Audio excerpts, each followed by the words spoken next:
It is the world that has been pulled over your eyes to blind you from the truth. It's you liberals who have lifted them up, Howard. Paul, you conservatives make a mistake. You can't afford to strangle hope in people. Without hope, people become dangerous. No, Howard. You liberals have let them invade our society. You give them jobs, political jobs. Paul, you missed the point. It's only the smart ones we move up. That makes it even worse. No, we have to move them up. If we leave a smart one in the ghetto, he might develop into a leader against us. But if we raise him up into white society, we neutralize him. It really boils down to our ability to accept. We don't need pessimism. What he means by pessimism is resistance. And that's what COINTELPRO was all about, stopping the resistance. I know you're out there. I can feel you now. I know that you're afraid. You're afraid of us. You're afraid of change. We hide it in plain sight. One of Plato's greatest works was the allegory of the cave. I feel in order to understand the political matrix, we need only to look into this allegory. We first have to open our minds to the possibility everything is not as it seems, that things we've always known to be truth may be lies. For if we can't perceive the lies we've ingested, we can't see the bars on our mental conditioning. For that is how you walk out of the cave and see the political matrix.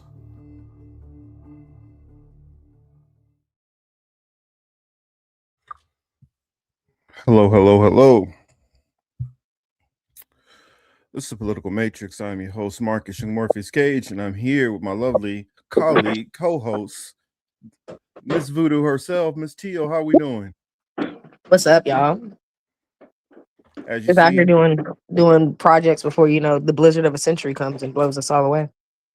yeah, that's going to be interesting too. How this is going to affect things going forward. What, the blizzard? Yeah. Where fuck that blizzard? Well, I know it might be all right in some areas, but some areas are not good at dealing with this. So we're gonna see how it shakes out, and when they start putting in all those what is it, declaring it a national was it statewide emergency or whatever state of emergency. They already did a state of emergency in Virginia, North Carolina already. Well, see, y'all can handle it a little bit better. Yeah, that's what I'm saying. Maybe That's why I'm like, I'm next over here chilling. I'm not doing shit. But like, I remember when I was in Florida, Florida can't handle that. Well, it's funny how if you look at the map, Florida is just like, ooh, we're having a party next week, y'all. Sorry, y'all going through hell. I mean, it's the same thing with like Georgia. Also, Georgia can't handle snow like that. I remember watching Atlanta get like an inch of snow, 2 inches of snow, and the whole city is shut down. Man, stop playing. Look, let me tell you something. Even though Virginia is getting snow, like we're gonna get a half an inch of ice, or an inch and a half of ice, and they done shut down school on Monday. The snow ain't even here yet. See, that's bullshit though. Virginia, y'all can handle that. Y'all been handling that for years, so that ain't nothing. That's like hearing in KC, oh, I got 2 inches of snow. So what? That's normal. But like for instance, in Atlanta, they don't even have like, snow trucks. I mean, for ice, they don't even have those. They got like 2 for a whole entire city.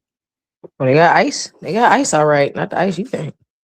Oh, well, yeah. Well, that's a whole nother conversation. So we're definitely gonna get in. I started out. I put something in the chat before the show, and so I figured it would only be right for me to go on ahead and clarify. It started off, and shout out to everybody who's out there. I see Kate, she had put in, how did we already get to January 24th? I never saw this coming so fast. Well, you got a lot of bullshit going on. It does make things go by faster, whether that's good or bad. And then I responded with, midterms can't come fast enough. And then the lovely lady Alex out there said, why are you enthusiastic about the midterms? I will take a guess. The Dems may be in the majority and life will get better. Well, yes and no. I don't think life will get better as in it's a binary type thing. It's kind of like if you're getting jumped by somebody, you got 10 boots kicking you in the head, and if you're able to at least stop that, that doesn't mean you're not still feeling the pain. That doesn't mean that you all right. That just means that the damage is mitigated to some degree. And what I'm saying, what I believe will happen is some of these judges will have a little bit more power to start going after some of these people. Because right now you got an administration that does whatever it wants in every regards and ignores all laws. And if you have at least somebody who has a little bit of power to push back on that and slow up, what's going on. I mean, it's not saying that they're going to be able to stop what the hell is going on with the Trump administration or other things, or just because they stop one thing that they're going to fix all these other things over here. I'm not saying any of that. I still think all the stuff that's going on with Gaza is going to continue. I still think all the BS that's going on in Ukraine is still going to continue on. There's a strong possibility that we still might end up in a war with Iran.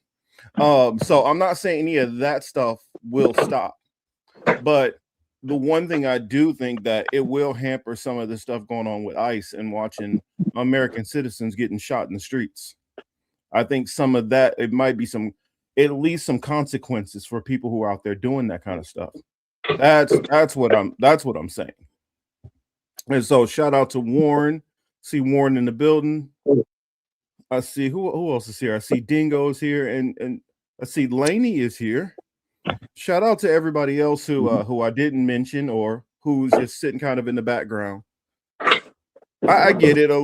Electoral politics doesn't occupy your brain. It doesn't really occupy mine either. It's just when I think of throughout, at least through my lifetime and through most of the recent history that I've studied, we haven't had a president which has been as rogue as the one that we have going on right now. And I think it makes things far more dangerous.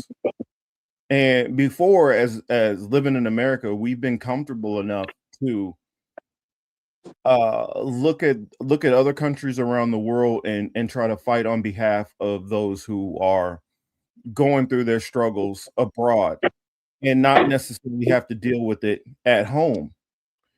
And I think that what's going on with ICE without some kind of mitigation or slow down, things are going to be going just as bad as it goes in a lot of these other countries, which I think is inevitable.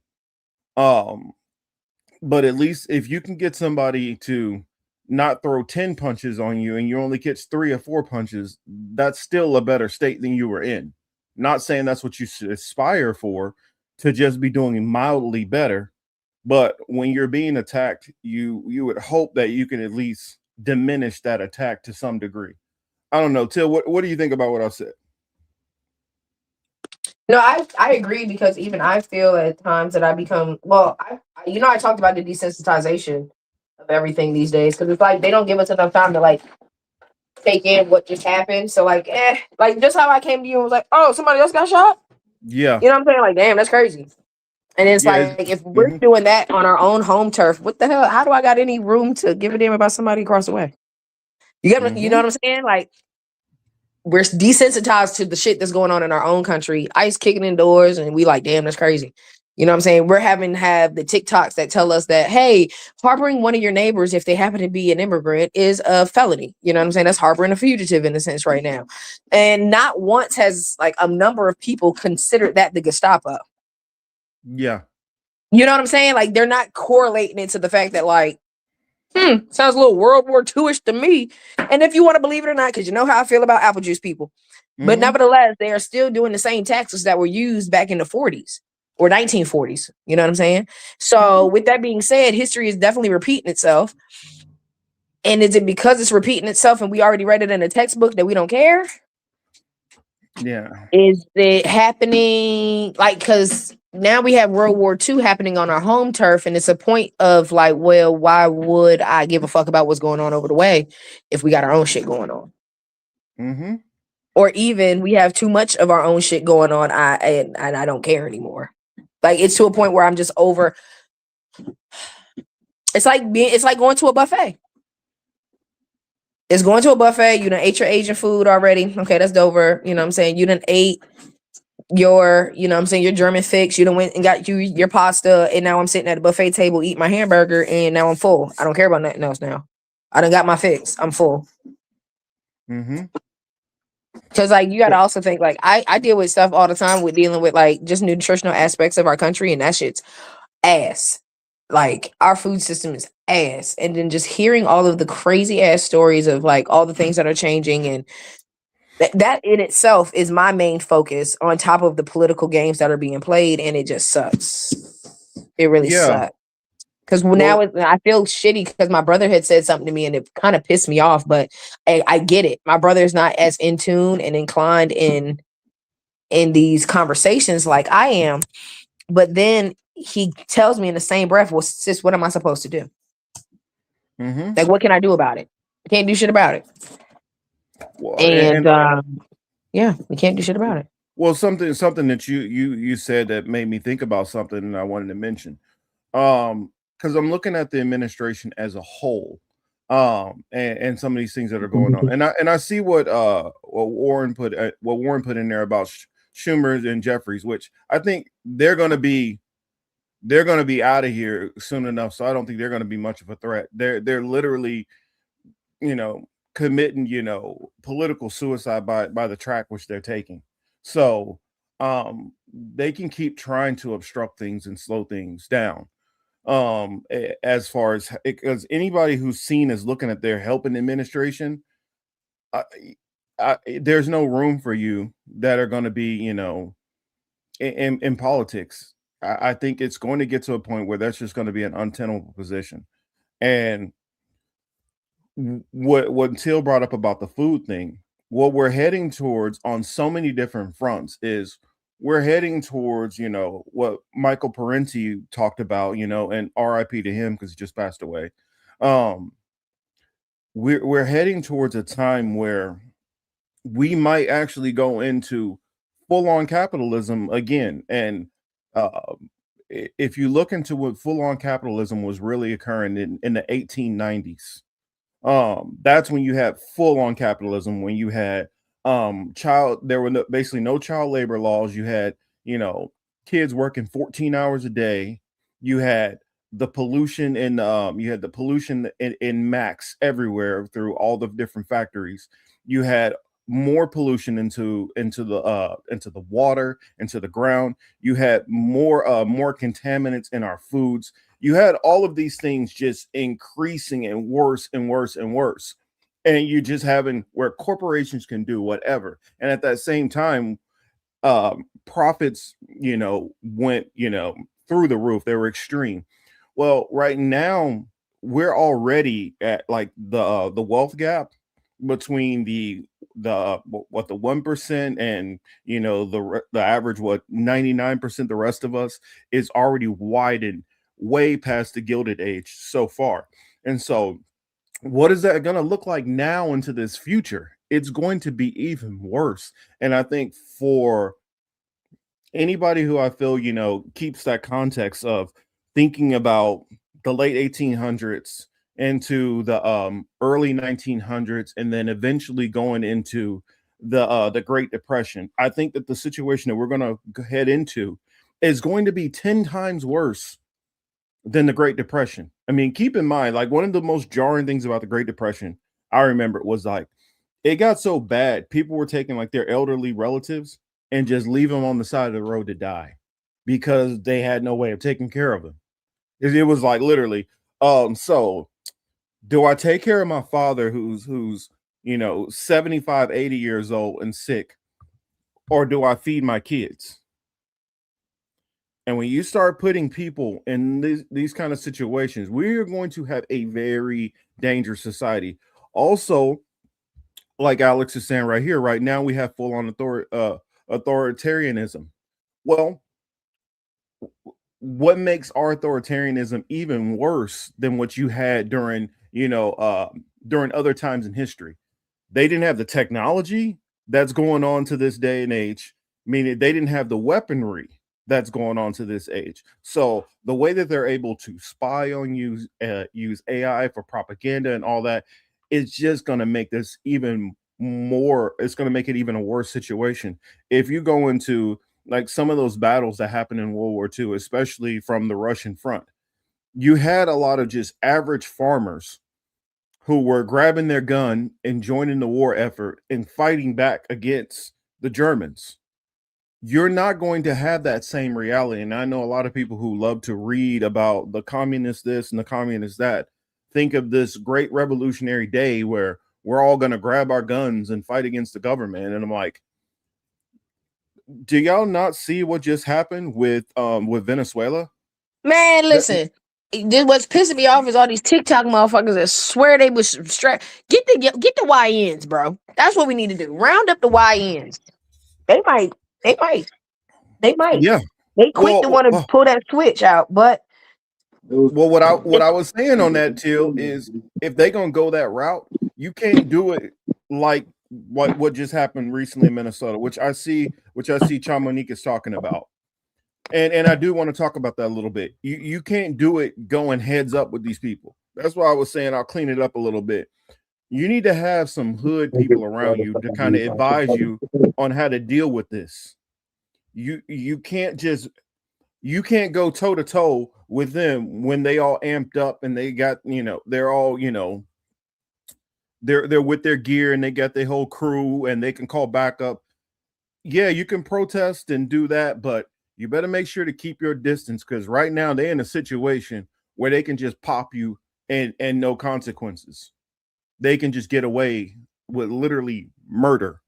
And what I'm saying is, what I would do, because for those who grew up in the hood and you run against your ops, would you say, oh, don't worry, I'll catch them slipping? That's what you need. That need to be the mindset. I'm not saying forget, and I'm not saying just let them do whatever. But start knowing where these people are and let that information be widely known. I guarantee you, these people ain't always armed up, and there's going to be times where they're not sitting up there 15 deep, 20 deep. There are going to be times where somebody decides, oh, I'm going to go see my mom. I'm going to go see my wife, my kids, this and that. I'm going to go back to my hometown. I'm going to be in church. There's going to be times where they're not going to be all mobbed up together.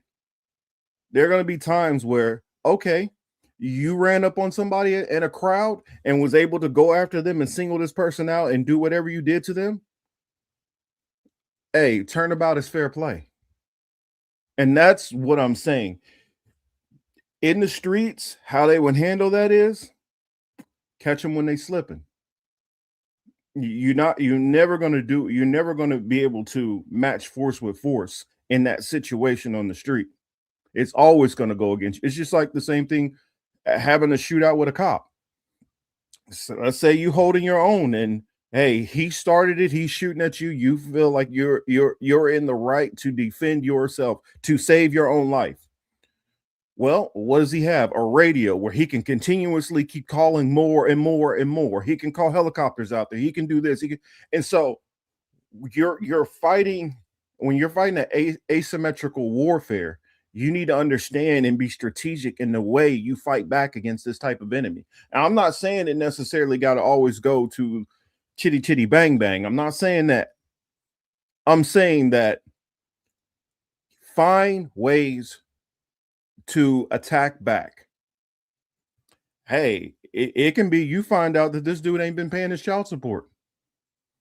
It can be you found out that maybe all his friends and family don't know what he's really up to. Turn him into a social pariah.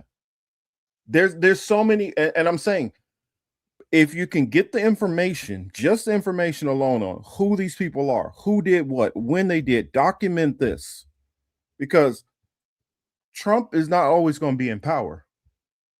The Republicans aren't always going to be in power. And I guarantee you, maybe you might have a Hexeth and some of these other people who might get some degree of protection. But it's a whole lot of these ICE agents and people like Greg Bovino and all that. They're not going to be protected. Some of these people are going to see the inside of jail cells. And when they do see the inside of jail cells, maybe some people in there need to know exactly what they're in there for. What I'm saying is you got to be strategic and start figuring out better ways to go at these people than just walking up. And what I see typically, and I get it, a lot of, let me just snatch the Band-Aid off.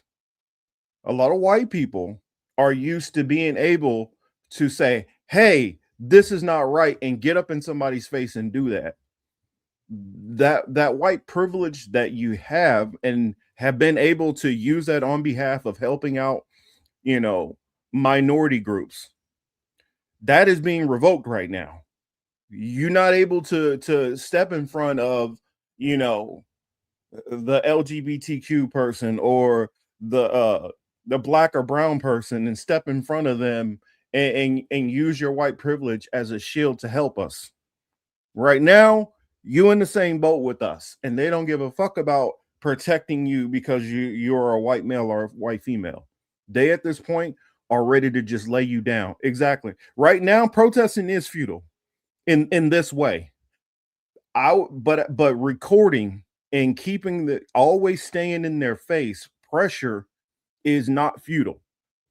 Except with these people, they are looking for an excuse to throw tear gas. They're looking for an excuse to crack heads. They're looking for an excuse to put holes in you. And right now, they have an administration that is going to give them safe passage and cover. And that's what I'm saying. Understand, typically in the past, let's say they did this under Biden. There's a strong possibility they still could face charges. If they did this under an Obama, they did this under Bush, many other presidents, a Nixon, you know, Reagan, they weren't going to get involved all the way down to the level of a shooting in Minnesota. They're not getting involved with that. State, local, y'all handle that, whatever. Those presidents didn't get involved down to down to the ground level. But this administration is different. This administration is circle the wagons on every single thing. If it even seems like it's anything that could be related to them, it's protect, protect, protect, protect. No matter how, don't even hear the story. Automatically just protect as first instinct. And so that's what I'm saying. Sorry to go so long of a tangent on that. I don't know. Till, did you want to step in? That's all I'm saying. Oh no, I guess I could read some of these comments too. Marcus, I'm gonna run off real quick, get my iPad because my phone's gonna die, and I'm gonna hop back on. Okay, right. Cool. Yeah, let me read some of these comments.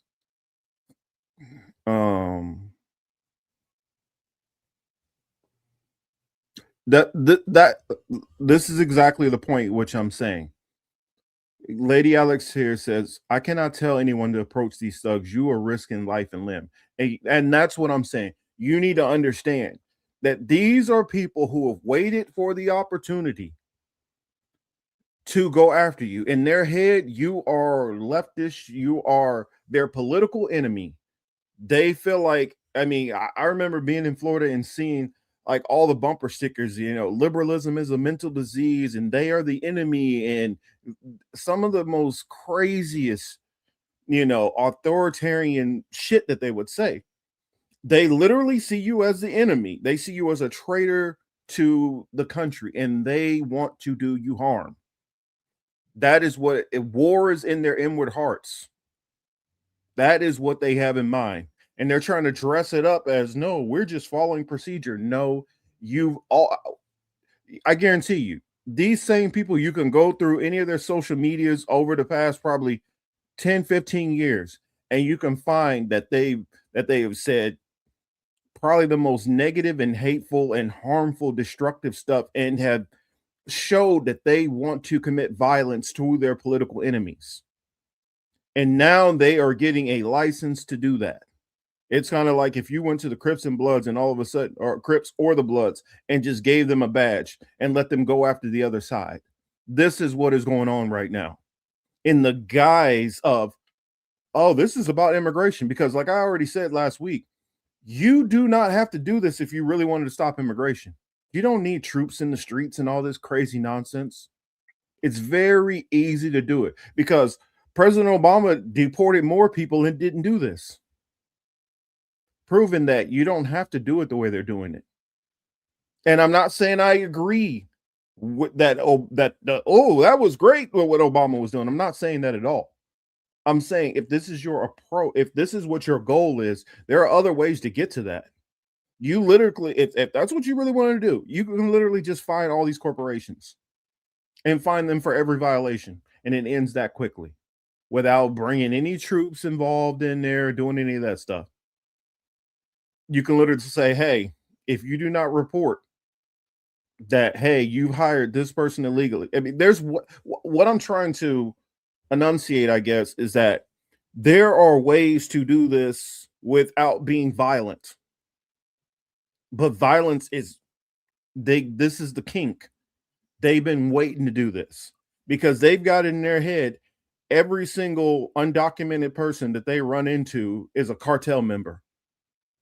They've got it in their head. Well, I won't even say that. There's probably a portion of them that think that way, but there are a portion of them that just don't like the fact that you are taking America and turning it into more of a non-white country.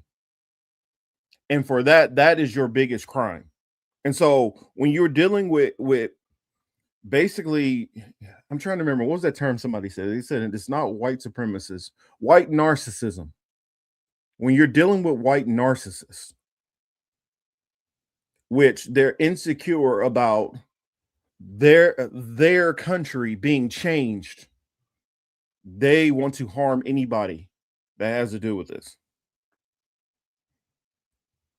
Yeah, it's okay to say we have no control over this. And this is what I was saying when I would hear some people talk about how they were going to fight back against this and fight back against that and whatever. I hate to use a crude example, but if a man who is let's say a 6'5", 250-pound man is holding down a 4'11" woman and decides he's going to take advantage of her, how much choice what options does she have to really stop that? When there's nobody around, it's just the two of them.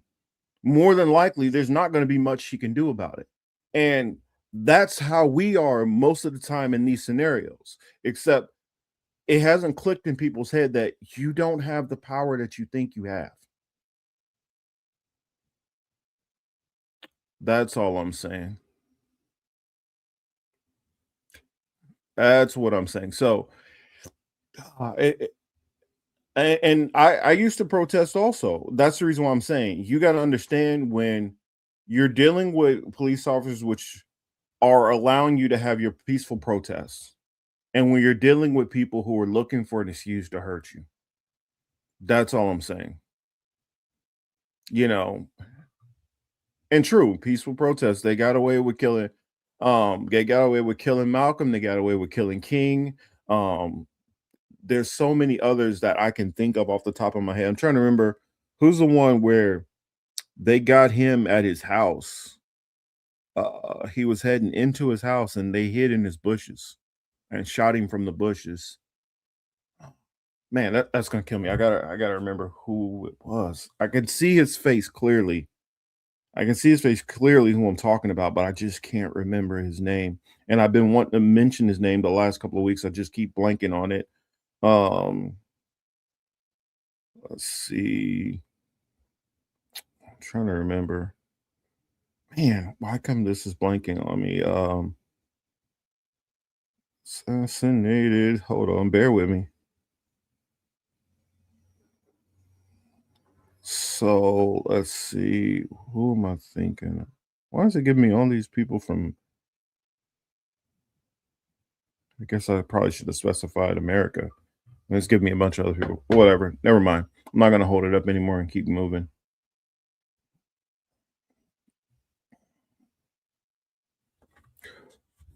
Well, in defense of veterans, many do become cops, but then you do have many who become protesters also. And those ones who get out and become cops, even within those, you have a 50-50. You have those ones who get out and then they show more restraint because of military. And then you usually have some who get out and they have less restraint because of what they learned in the military. Because if you're following SOPs in the military, granted, most of these wars are not legal, they're not just. I'm not arguing that point right now. I'm just arguing what you're told what you're told to how you're supposed to operate and what rules. There are plenty who follow all the rules of engagement, who they don't infringe on that. But I've served with plenty of people where you got in the military before we even got over to these countries. They already were using derogatory slangs of everybody over there. They already had a hatred of Muslim countries. And what it is these people's political beliefs, many of them before they even join the military, carry on into the military and carry on after they get out of the military. The only difference is now they have skills and training. The only difference is they have skills and training. But most of these people who do this horrendous stuff while they're in the military, they were this horrendous person before they got into the military. They were this horrendous person when they got out. The UCMJ is the Uniform Code of Military Justice. I wonder that also, John, because the stuff that I see, it doesn't seem like they teach that. When you listen to people like Hegseth, it's like he doesn't listen to any of that. He doesn't value any of that. He's those same type of people, which I remember that would come out of like West Texas or something and came in, these yahoos who were like, yeah, we got to go against the Muslims and the Arabs. This is that mentality which I'm talking about, the ones who go in and they learn these skills and it helps with their prejudice. It helps them become a more dangerous predator in a sense. Not the ones who come in because most of the military is made up of people who come from lower income settings. And so either you kind of grow up either kind of politically agnostic and you're just kind of living in your city, don't really care or focus on much, or you might have a little bit of a center left to a leftist lean, or you come from these rural areas a lot of times and you're very hardcore right wing. You may come from a very racist background. And that's one thing I learned in the military. You have all of these different people who are coming from all of these different walks of life and already have, so many things imprinted on them. And it's not even because some people will think, oh, well, maybe it's what they learned in the military. It's not that. It's when you come in. Yeah, you do have some people like me, which I signed my military paperwork, ASVAP and all that, and not ASVAP, but going to MEPS at 17.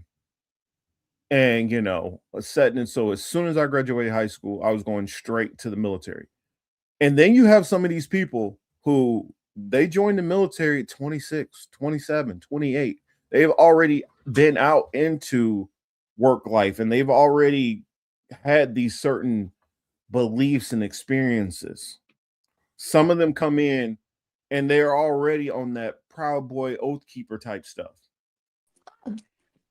So that's what I'm trying to say. Your belief systems make a difference when you come into the military, and a lot of that informs your behavior before. So that's why I always when people will say, that people get out of the military and become cops, that necessarily means that they're going to become a bad cop right off the bat. No, I mean, for instance, ROEs, like rules of engagement, there's ones that'll literally tell you if somebody is not directly shooting at you, you cannot fire back. That you have to, I can't hear you, Till. Uh-oh. But there are these, like, I saw this video of one troop. And I saw this video of this one troop.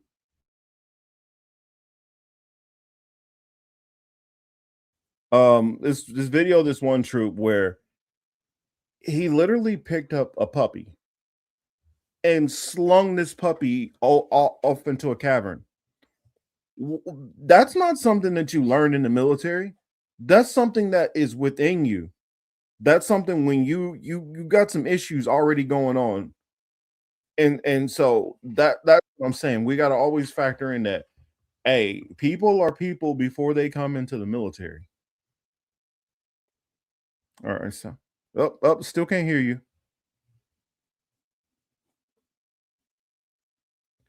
Said, what's up, Rondo? Nope, I still can't hear you, Till. Here, let me see. When you join, Rondo says, I got a homie who waited till he was like 25, 26 until his brain was fully developed. He at least had enough sense to understand that he was young and stupid when he joined the Navy. Yeah, I mean, you know how many people go to the military and literally they don't know anything about politics, about any of this stuff. Like nothing. They were just a kid who was having fun, especially like at the time period when I went in before, like before social media was really a thing and politics was all over social media. I mean, I get it might be a little different now.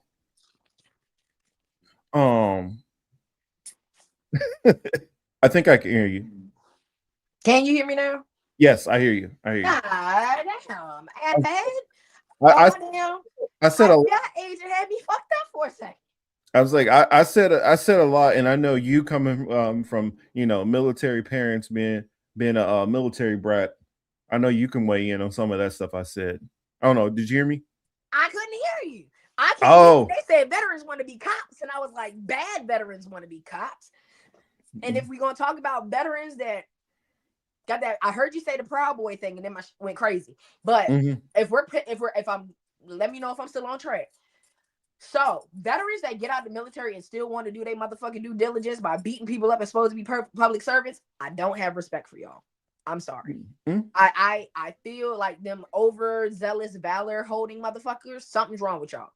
But I also understand that there is a group of people that get into the military with no guidance, nothing, nothing at home, didn't learn shit at home type vibe, and then they get here and they find their fucking way. And unfortunately, sometimes them finding their way turns them into dickhead white people or black people or just dickheads. Let me just say dickheads. We're not gonna make it racist. They just be dickheads. You know what I'm saying? And then they become Green Beret dickheads. They become special service dickheads. They become Navy SEAL dickheads. They become special ops motherfuckers. You know what I'm saying? And now they out here doing top secret missions and they have purpose. Then they get hurt or then they get out and then they walk around Earth with a chip on their shoulder because they don't have their purpose anymore. What do? They take that little bit of fuck. Now, granted, I will say this, about 70% of them motherfuckers that go in the military with that mindset got picked on in school. And y'all know who I'm talking about. It be them weird motherfuckers that got picked on that ain't nobody like in school, and they got a bully complex with them. Keep in mind, they do got that sprinkled on top. But nevertheless, boom, they get out, bing bop boop. Now they trying to figure out their purpose again as a civilian, and now they got to find a version of what they had in Iraq when they was out here probably doing the wildest shit ever. If you have a moment, please go find a YouTube video of the motherfucking cartoon that tells you some of the 12 worst war crimes that American military did on other people. Number 2, crazy work, because it talks about the Iraqi men that went over there, freaking raped a little girl, an Iraqi girl, and then set her privates on fire after they done murdered her fucking kid. Murdered her family. And her uncle found them. Then the insurgents went on a bloodlust type vibe because they was like, oh, we getting it for ours. And like, what? The cause and effect of that is crazy. But nevertheless, that is an overzealous, overvalored ass crazy motherfucker that found his purpose, which he wanted to kill people. Then they get out of military and have that same mindset of that purpose of wanting to kill people. Now you got the cops that are shooting people in the street. Now you got these ICE motherfuckers.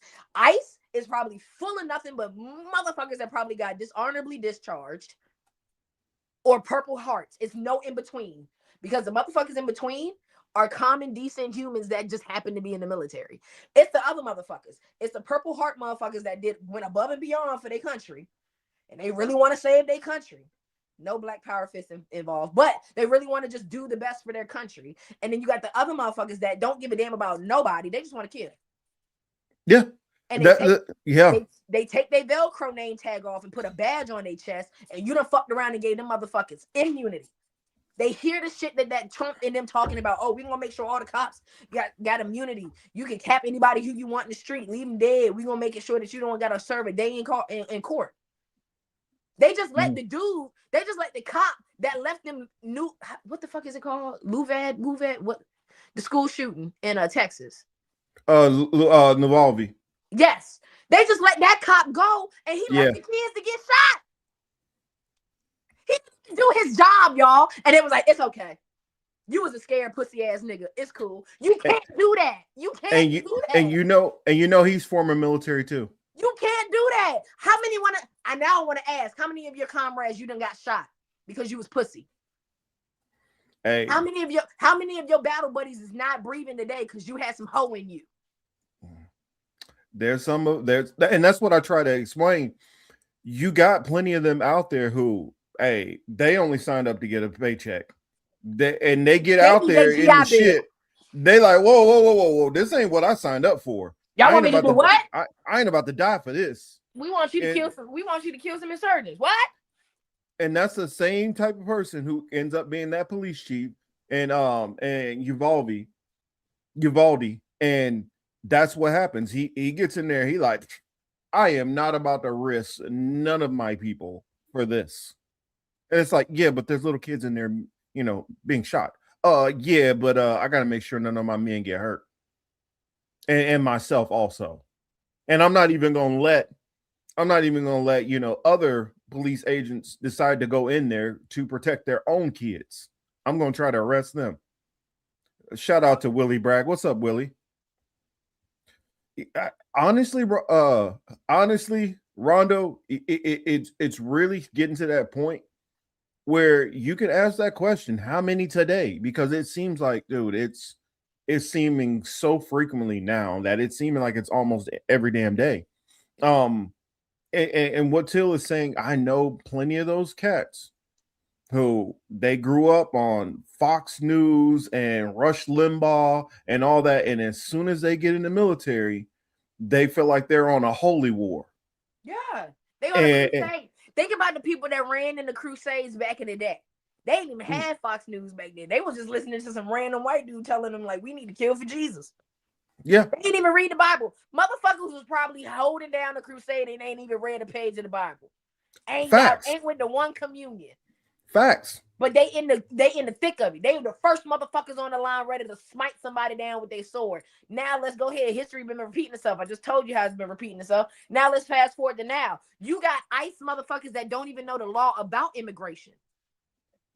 Mm-hmm. Asking for citizenship papers. Who the fuck keep them shits in their pocket? Yeah. When the last time you kept your birth certificate in your pocket? Because I know your mama got it underneath the mattress. You a motherfucking lie. Yeah. You're a liar.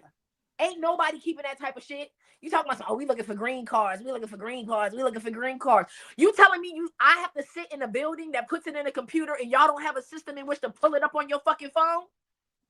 Mm-hmm. We got everything else. We got AI. We got deep fake, but we don't have a system in which you can go, hey, are you a citizen? No. And why aren't they asking them in that manner? Why aren't they asking people? They got a system. They could do that. Nigga, I know they do, nigga, because they can find my black ass. I went to Home Depot and bought me some motherfucking hardwood floors. They pulled up my new fucking number. I just got my Virginia number, y'all. Mm-hmm. You know that. I ain't had it that long. I used to have a Vegas number. That shit pulled up all my shit and my address. My ID is still in Vegas. How the fuck they know I was living here? Mm-hmm. So I know they got a system, but the problem that's getting me is the fact that at any point in time, they are not walking up to these people with the human decency of saying, hey, you illegal? Yes, no, yes, no. No, they are literally going, is you illegal? That's what they're doing. Hell, it's even worse than that. Now what they're doing is because of all the people with the whistles and all that and that are following around, they're literally just rolling down the street looking for anybody who's walking by themselves and snatching them like kidnappers. You heard they turning their phones on the airplane mode so you can't find them. Mm-hmm. So what's the difference between ICE doing what they doing and sex trafficking? Well, there's some of that going on in there too. No, it's all of the above. What is the difference is what I'm asking. Is there? No, you So just y'all snatching telling me, people. so the only difference between Diddy and these motherfuckers is baby oil? Ooh. Y'all done fucked up and got tea on a fucking high rant today. I'm super sober today, y'all. I ain't even smoked yet. I'm with it. I'm firing on all 7 cylinders today. Fuck 6. We got 7 in this bitch. I'm about to be a V8 out this hoe. Shoot, V12. But that's what I've said, you know. And hold on. You gotta, people gotta be creative at coming at these people. That's what you gotta do. I love how she said, why are we upset at this point? I have no expectations, therefore no disappointments. And that's a fucking true. You can't really have expectations at this point. It goes back to my original comment about it being a point of like desensitizing. Like you're at a point where you're just like, man. But that's the goal. They really want you to just be to the point where it is what it is. Can't do anything about it. Shrug shoulders. That's the goal, because that's how authoritarianism and fascism, you know, takes over completely, when people don't care. And that's the goal. And I'm not trying to chastise anybody. I get, you know, feeling a sense of hopelessness and dread, but I'm saying there always has to be that resistance to some level. And at some point, you know what? It might even be I've done all I can do, and now I gotta pass the baton to the next generation. It might be that. It might be the only thing that you can do at this point is to give advice. Now you're still doing, you know, I know you in particular are doing mutual aid. So you're still doing something, you're still contributing. But I get some fights get at a point where, okay, I can't do that anymore. It's just like a young person who was in the military or front lines, or let's take it away from that for a minute. Let's say you were in football. At a certain point, you got to retire. Now you might move on to be an assistant coach, quality control, scouting, something else. But at some point, your role transitions and you become something else. And you can't always be that frontline person out there. And that's all I'm saying. The movement is still going to need people who, I say it all the time, you know, it's like a fist. In order for a fist to be effective, it needs the fingers. You got to ball that up. You got to bring these different things all together. The fist need the wrist. The fist need the rest of that forearm. It need the elbow. It need the bicep, the tricep. It needs the shoulder. It needs all of those actions together. And it just can't be you as the finger doing all the work. It's a concerted effort. So everybody has to be putting in their work. That's the reason why I said how we would do it in the hood is you study the op. That way you can catch them when they slipping and you can slide on an op. You can't always go at the op when they fully powerful. I mean, hey, y'all saw what Luigi did or allegedly did. That dude walks around with bodyguards. Hashtag free my dog. Free my dog. That CEO walks around with bodyguards on a normal basis. But that time he caught him where they weren't there. That's all I'm saying. No, they treated that motherfucker like they did goddamn Caligula. Mm-hmm. And they got him with the okie doke. He paid the motherfuckers to dip off. He was like, hey, take a little bit. No. He ain't had no security because he got paid off. And shout out to let's see. Well, let me go back. Vicky, let's see. What was that first one? Let's say Vicky Calais says, hey Marcus, I brought a place in IE and we're 98% Latino in my community. So I'm waiting. Martial law countdown. I mean, I live in an area that is probably pretty much the same. It's probably about 96% Latino. And the surrounding cities right around me are the same way. And the crazy part about it is you did still see ICE. One of those very viral videos happened not that far from me over in Downey, where and since you and I, you probably definitely are familiar with Downey, where it was a couple landscapers outside, and they tried to snatch them into their vehicles. And all the neighbors came out of the house and started going against them. And that's what I'm saying. Sometimes the numbers ain't gonna be on their side. And I'm just saying, anybody can get God. I'm not telling anybody what they should do. I'm just saying, as much as these people feel that they're protected and they can do whatever, hey, you got to pay the piper at some point. I'm a hood bitch. Okay, let ICE come fucking with me. I'm telling them to put the gun down. I'm telling them unstrap. Let's get throwing the fisticuffs. Let's throw the fisticuffs straight up. And I mean that on everything I love. Let ICE be out here. I got a couple of friends that they might want to pick up too. Let them be out here, and I'm with my nigga. Dang, listen, I'm gonna tell Shorty straight up. Hey, Shorty, go on, take that shit off your hip. Go on, take that off the bed. Hey, you get the best of me, you get my crew. I know, and we gonna that should lead us into our next topic. But if you take the best of me off the ones, and we gotta throw the cuffs, you want fair and square. You want fair and square. But if you're not willing to get your ass beat in public, baby, I don't even think you should hold a gun, in my opinion. And I'm gonna say this because my friend told me I shouldn't say this, and I'm probably gonna be a Nazi, but I don't even believe Nazis are real at this point in time, to be honest. But I somebody might call me a Nazi when I say this. I will stand and die on this motherfucking hill till I am 110, if God let me see it. Motherfuckers should not be having babies without certifications. I think people need to have certifications before they have children. Everybody gonna be like, oh my God, you can't say that out loud. Well, fuck if I can't. You telling me you need to have a certification to fish. You need to have a certification to drive a vehicle. You need to have a certification to be a medical provider. You need to have a certification if you want to be a chef. You need to have a certification if you want to be an EMT. You need to have a certification if you want to hold a gun. You gotta have a certification to be born and die. You need to learn CPR. How are you bringing life into this world and you ain't got a certification in CPR to keep your nigga alive? But having babies is where y'all draw the line. You're like, no, we just gonna let them do that. No! Because some of y'all niggas needed a certification before you pop that little nigga out, because now he out here shooting people in Minneapolis. Where is his parents? And that's another thing. We need to bring shaming back. Because why are we shaming these niggas? We need to find this nigga's mama. I don't care. Dig that bitch up. I don't give a fuck. But y'all need to find this nigga's mama and shame him. Your son's a piece of shit and you gave birth to that. That's terrible. Hey, Till, you probably can you'll probably remember this exact line or whatever. What was it? That Jay-Z song where he said we used to come from building blocks. Now we building blocks.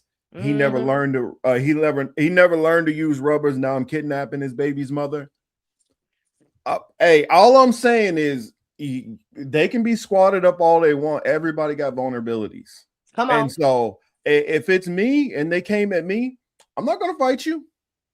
I'll put my hands down. You could do all the crazy shit y'all want to do, kick me around, beat me and all that. But my goal is I want to find out every person who's involved. Because just know a day of reckoning will come. Alex, who is Alex? A day of reckoning will come. Lady Alex, I just had this conversation with some of my employees yesterday. My employees get their feelings in a fucking, they get their feelings all in a fucking bunch because I tell them where they're fucking up. And I'm a very direct person. And I've learned to be calm when I tell them where they're fucking up. Prime example. Yesterday, I called one of my managers and I said, hey, the way that you left your refrigerator's unacceptable. Why is there, hey, Bookie Butt, I missed you, Jackie. I was like, Jackie, why is there shit at the bottom of your fucking fridge? Like, you need to be cleaning that the fuck out. That bitch actually had a fucking attitude with me. Had an attitude with me. And I said, are you mad at what I said or how I said it? Or are you mad because I'm pointing out your flaws? And she goes, well, I said, now this is the other thing. Are you mad at my tone? Or are you mad that I'm direct? And that's something I've noticed. People cannot handle direct people. It's not me being blunt. It's not me being stern. No, I'm direct. I don't do that pussyfoot and passive aggressive shit. No, I'm direct. No, I don't like you. We got to work together because I need a check. But at the end of the day, I'm never going to dap you up outside these 4 fucking walls. I would never dap you up off the clock. When I clock out, it's fuck you. Okay? I'm sure But this whole thing about how society has this bubble and everybody got to tiptoe, fuck your eggshells and fuck your bubble. If you suck, you suck, and I'm gonna let you know you suck. Till, did you see the most recent shooting? No.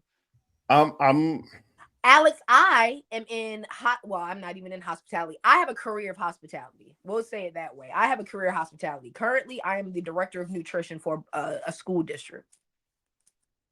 Yeah, I think I want to. I think I'm going ahead and show it. Can we show it? Are we gonna get knocked off? Did you pay our? I'm just gonna show it, but I'm agent, nigga. I'm gonna give a warning. Now. Don't report. You said how come ICE isn't in Doral or in Hialeah? Hey, no comment. No comment. You starting some shit. no, they pick and choose the areas that they'll go to. Other channels are showing it. Okay, well, okay, thank you, Vicky. See, that's why we love y'all in the chat. Fact check us, because if they do us dirty, I'm gonna screenshot that. Yeah, because if they do us dirty and knock us, I'm gonna give a warning. Well, worst case scenario, they'll just tell me I need to cut that part out, or they'll age restrict the video. Just a warning to y'all, if you're very, if stuff like this gets a little rough for you, viewer discretion advised. This is going to show somebody, losing their life.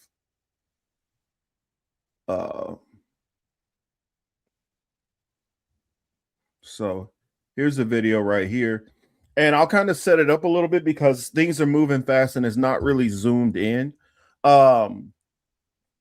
It starts off with they're basically trying to observe the cops, that they're doing the whistleblowing video and all that. Cops walk up on one woman and push her back really far. This guy, natural instinct, just like I understand most men would do. You see a dude pushing a woman down, you're gonna be like, hey, man, bro, what are you doing? Well, that officer gets aggressive, throws him around. A lady comes over, she tries to get involved and she gets slung around. Then other officers converge on that and start throwing everybody around and drag him aside. This guy is armed, legally armed, Second Amendment, it is a thing. And they take his weapon off of him and then begin to fire on him. But here, I'll mute up and I'll show you. And then at any point you want me to stop or whatever, wave, or I can show it back and we can break it down.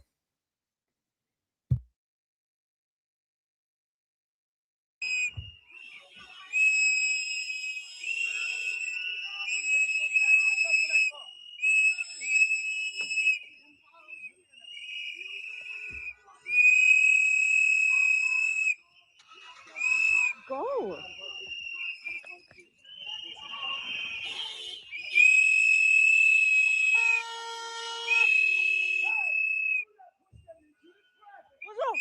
What the fuck is wrong with you?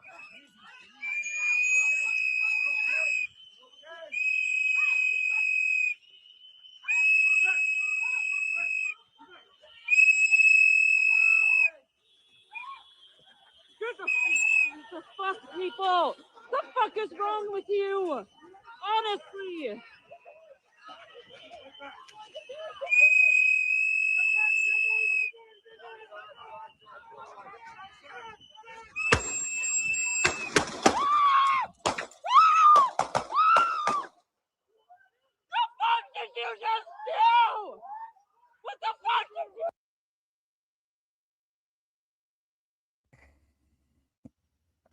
Now, as you saw there, yes, they did pull him back and start spraying him in the face first. So they kept him engaged in the situation. Yeah. He's trying to he goes over and he goes over and tries to help the woman, de-escalating the situation. Another woman comes in and they throw her around. And it's like, dude, if any one of these cops seen somebody throw their mother around, what would their reaction be? I guarantee you their reaction would be more than to try to cover her and like, hey, stop. But you will, and here's another thing. You've already sprayed this dude in the face with pepper spray at close range, which you've already been informed you're not supposed to be doing. Then throw him down. There's multiple agents on him.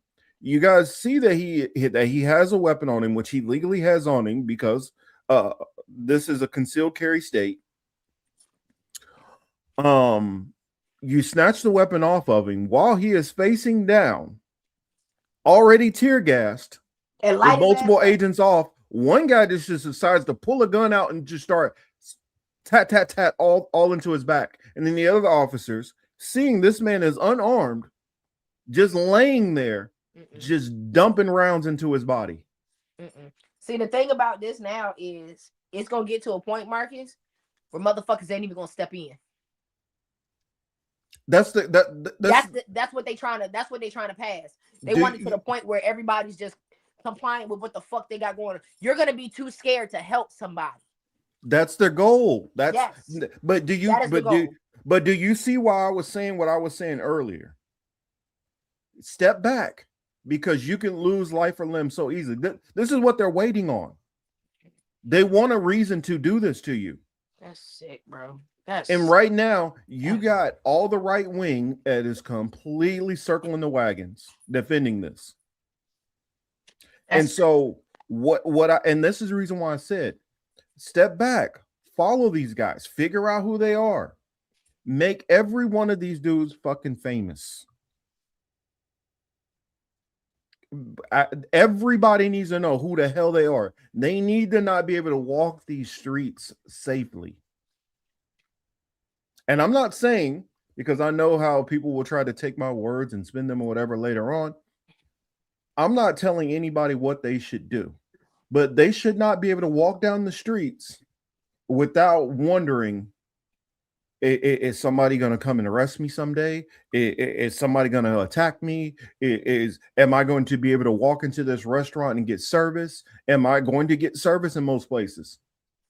Because I know if I'm running a business, you get the fuck out. Coming in my shit. You ain't coming in my place.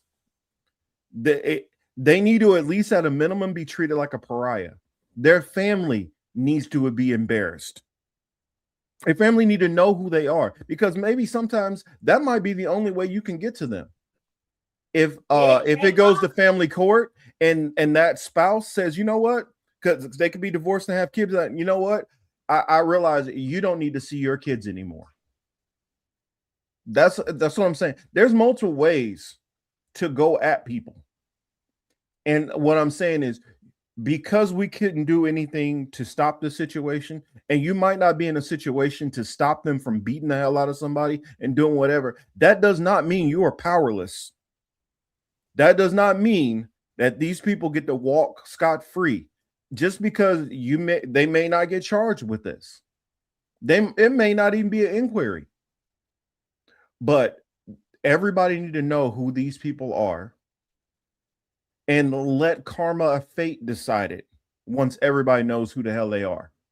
Or that's what I'm saying. Oh, sorry. Go ahead, Till. Well, I agree with everything you just said, because find their mamas, dig them up, mama up out their grave and shame them. Hey, Tom, dig their mamas up. Find their baby mamas. Find their divorce decrees. All that shit's public knowledge, okay? But the other thing these motherfuckers need to do, because they pussy, take the motherfucking masks off. If a YN can't wear a shiesty, then bitch, neither can you. Do that shit with your whole fucking chest if that's what you about. That's where I'm at with it. Don't be no pussy ass motherfucker with a gun. No, bitch. Take that mask off and shoot these people in the street like the bitch that you think you is. Because at the end of the day, y'all are murderers. Y'all are murderers. Y'all are murderers. That's what I'm saying. If you make these people, well, famous is the wrong word. Make them infamous. Their children are doxing them. Good. Everybody need to dox them. Everybody need to know who these people are. Everybody need to know who these people are, because you never know if you're dealing with them. His name is Keith Porter. That's what I'm saying. All of these, thank you, Yonina. All of these people Porter need to was be the one known. in California. I don't know. Who the one in California? Because they murdered him too. I guarantee you that these are probably, you know, Proud Boys, definitely. Said Keith Porter was shot.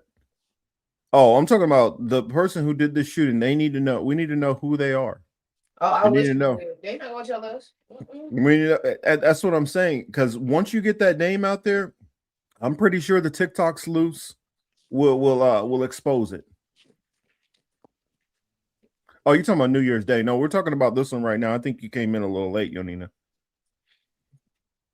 But if you see it, you can clearly see that this dude was unarmed. Like I've even heard conservatives, oh, he was brandishing a firearm. The same people who run around talk about Second Amendment and you should be able to carry a gun and concealed weapons and all that. Now that somebody who was carrying the gun because they don't share your politics, you completely just throw that out the window about what's going on. You throw that out the window and you just don't give a damn now. And I think that's a great thing. That's how they want to play it. They want to play like, oh well, we don't really give a damn because it's somebody who was opposite of our political party.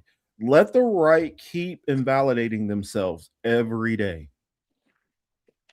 And I'm not saying it because I think the Democrats are so great. I want to put that out there. I don't think that they're that great. But this is what I learned because I learned. I'm not gonna say I learned, but I noticed a lot of people who grew up in purple states or blue states. I don't think they see it the same way I do as somebody who grew up in a red state. When these people have power, absolute power, they show you it's not like, oh, they're both bad. It's kind of, you know, both sides. No.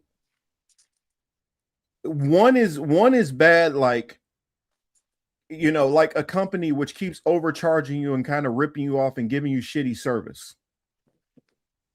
That's what the Democrats do. And you might be getting some service, but they're taking advantage of you more than anything and smiling in your face the whole time. This other party is a actual threat to you. That is a huge difference. Yeah, true. Agreed, Tom. There are no blue states. There are blue cities because like Kansas City, where I grew up, Kansas City is more of a blue city, but the rest of the state is primarily red.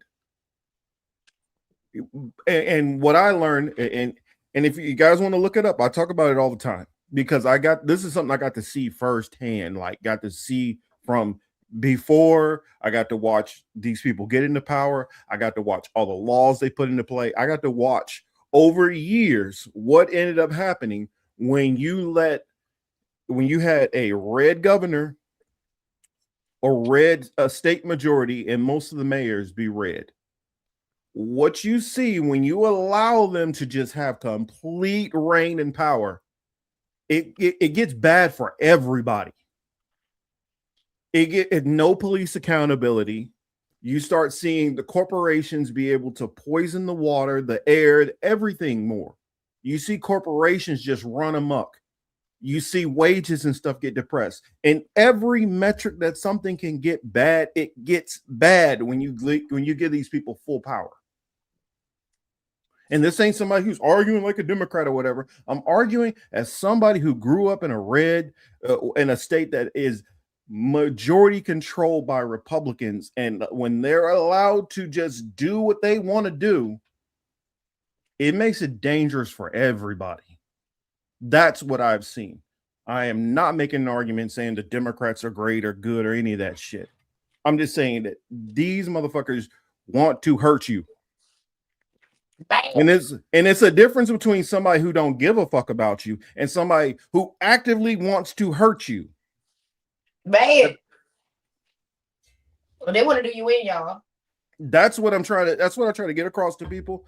There's a lot of people who grew up in the New York cities and they grew up in say Miami, or you grew up in Chicago, or you grew up in LA.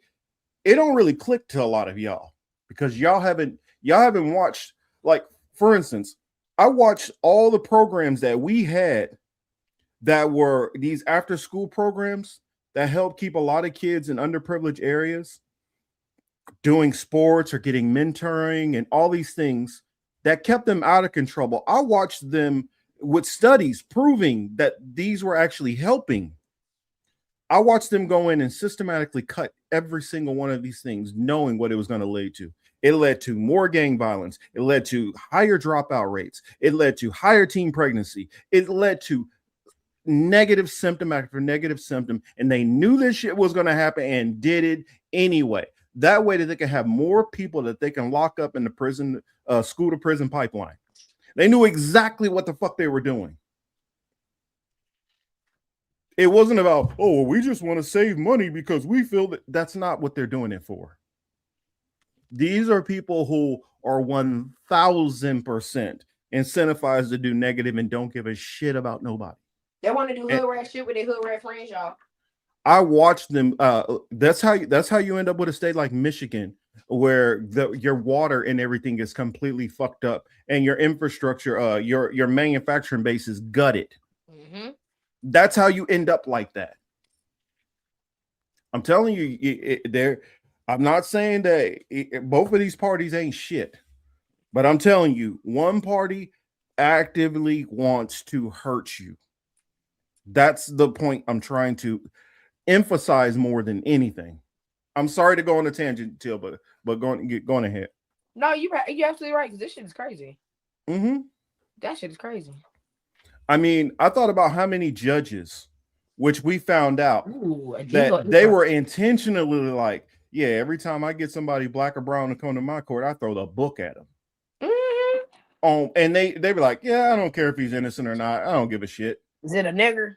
Yep, and that's what we talk about, that institutional racism. And then people are turning around like, well, how do you know that, it was racism? Okay. I'm like, because these motherfuckers will get on the phone and say this shit, and then it gets leaked, and then what everybody has been suspecting for the last 30 years gets fucking proven. But what we have that keeps happening over and over and over is, well, I mean, that's just that one county. Well, that's a one-off. Well, I mean, that might have happened in Georgia, but how do we know that that's happening everywhere? Well, I get it. Oh, it happened in Georgia, and you found it in Texas, and you found it in Mississippi, and you found it in West Virginia. But that's just those places. Well, we can't consider that. That's the South. Mm-hmm. Until you find it in like Baltimore or some shit, and then you find it in Indianapolis also, and then you'll find it in Kansas City. Oh, well, that's the South and the Midwest. Just excuses. Like you guys, and I watch the excuses all the time when people especially know this shit is going on and try to just cover it up and pretend it's not going on. And those same people will turn around and see one black or brown person do something wrong and put on, look at what they do. They do this. When if you look up statistics, especially like you have these people on Twitter, you look up statistics, especially in the black community, do you realize 1% of the black community, less than 1% of the black community is incarcerated? Less than 1% of the black community it has convictions and all that. Less than 1%. But you know what? That gets glorified as that's black culture. Mm-hmm. Nah, yeah, let's not at all look at any of the black spiritual leaders or any of the black politicians or any of the black business leaders. Throw all that out. But then when you show repeated forms of institutional structural racism, you say that those are isolated incidents. It's not a systemic problem that we have going across this country. I mean, look at how every one of these shootings, the Trump administrations circles the fucking wagons. And then what you have, all those people who support this pro-immigration stance. I'm not going to say all. I'm not going to put them all like what these people would do. But what you have is a good majority of them will all just find a way to circle the wagons and create an excuse. And they'll have every excuse. Well, I mean, did you know if the officer might have saw this, then this could have been this, and if they would have just did this, then the officer would. And they go through all these what ifs and thens and add. Oh well, his wife left him, and 6 months ago he almost got shot. And you go through all of these. You have all this compassion, or not gonna say you, but people will have all this compassion and reasoning and ways to look at it differently when it's somebody who is part of their tribe or part of their team. And then when it comes to somebody which they don't like, all of a sudden now, all of that shit goes out the window. Should have just listed officer. Why did you resist? I love those. Black person gets shot in the street like a dog. They go, stop resisting. Nigga didn't even put up a fight. Mm-hmm. Stop resisting. Yep. I don't know. I mean, I'm trying to think, should I show this again or whatever? Because I'm looking at it and I'm like, slow it down so we can really see it. All right, let me see. Let me see if it'll let me. That bitch is motherfucking slow mo. Yeah. Let's see them cap them in slow mo. We'll go here. He said, I ain't pulling up with no double advocate bullshit for these murderers. Thank you. Mm-hmm. Drewski exposed the mega churches. Yes, Yonita. Yes, he did. That was but Drewski always he's always making fun of everybody. Mm-hmm. And so I'm here for it. Yes, Bubba.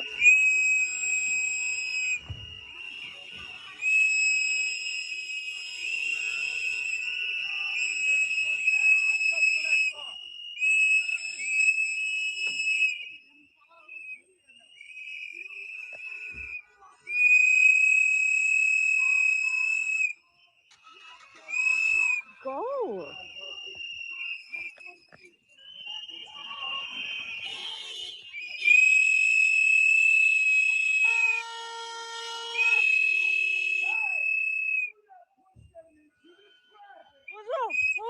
What the fuck is wrong with you?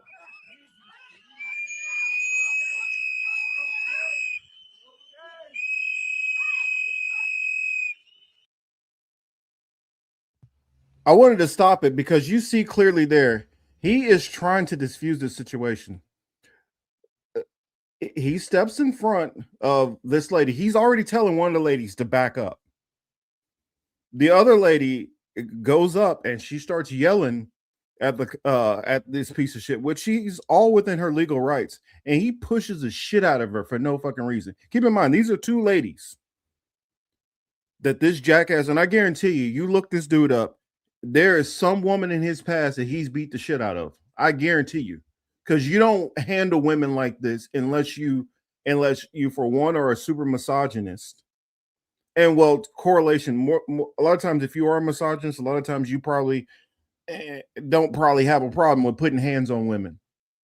But how he threw these two women around, this guy is just simply trying to get in like, hey, calm this down. Dude, that's a woman. What are you doing? And like I said, what if that is his? I don't know his relationship to these women. What if it's his wife or a mother? What would you do if you saw somebody throwing your wife, your mom, your sister to the ground? You saying you just stand back? And that's what blows my mind about the psyche of idiots like this piece of shit who did this. If it was you on the other side, I get it. You feel like you're doing your ICE job. If it was you on the other side and you watch somebody sling your mom, your sister, your daughter around like that, what would you do? I guarantee you it would be more than just walk in front like, hey. But then your reaction is increase the level. Even though he's trying to bring it down, let's increase the level because this guy had the nerve to interrupt me. Most of these motherfuckers beat their wife anyway. I would assume probably so. That's the reason why I said find out who these people are, expose them. That way the whole world can know what they do. Because there's going to come a time where you got to pay the piper. There's going to be a day of reckoning eventually. It won't be today, but there will be a day they will have to pay for their actions.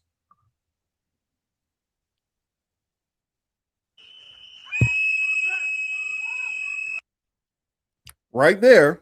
Now he's pepper spraying a guy who's leaning back away from him, increasing the escalation even more. That's why, like, I don't defend the military per se. I defend the individuals who go to the military because many of them don't know what the hell they're getting themselves into. I know I definitely didn't. Now, granted, you can make an argument for now is a different time and there's more information, but it definitely during the time period I went in, there's no way you would have known half of the crap that was actually really going on and what you were really there for. Especially also, I went in during the decline of a war and basically was considered peacetime.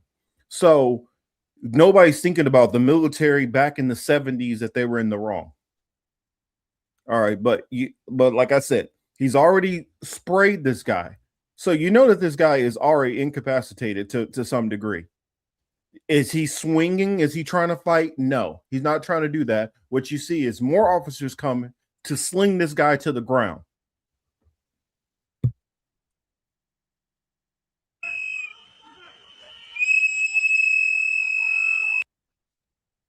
Now, while they're trying to pull him away, what he's trying to do is stay over this woman and protect her, using his body as a shield to protect this woman. And they're looking at that and deciding to increase escalation even more.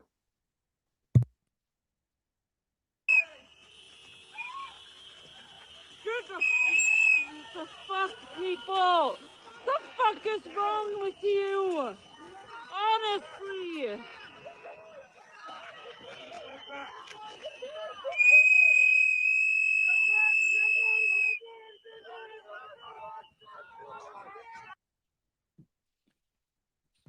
Now, I know you can't see it from this angle, but from other angles, this officer right here that's in the gray, he removes his legal firearm and slings it across the ground in this area over here.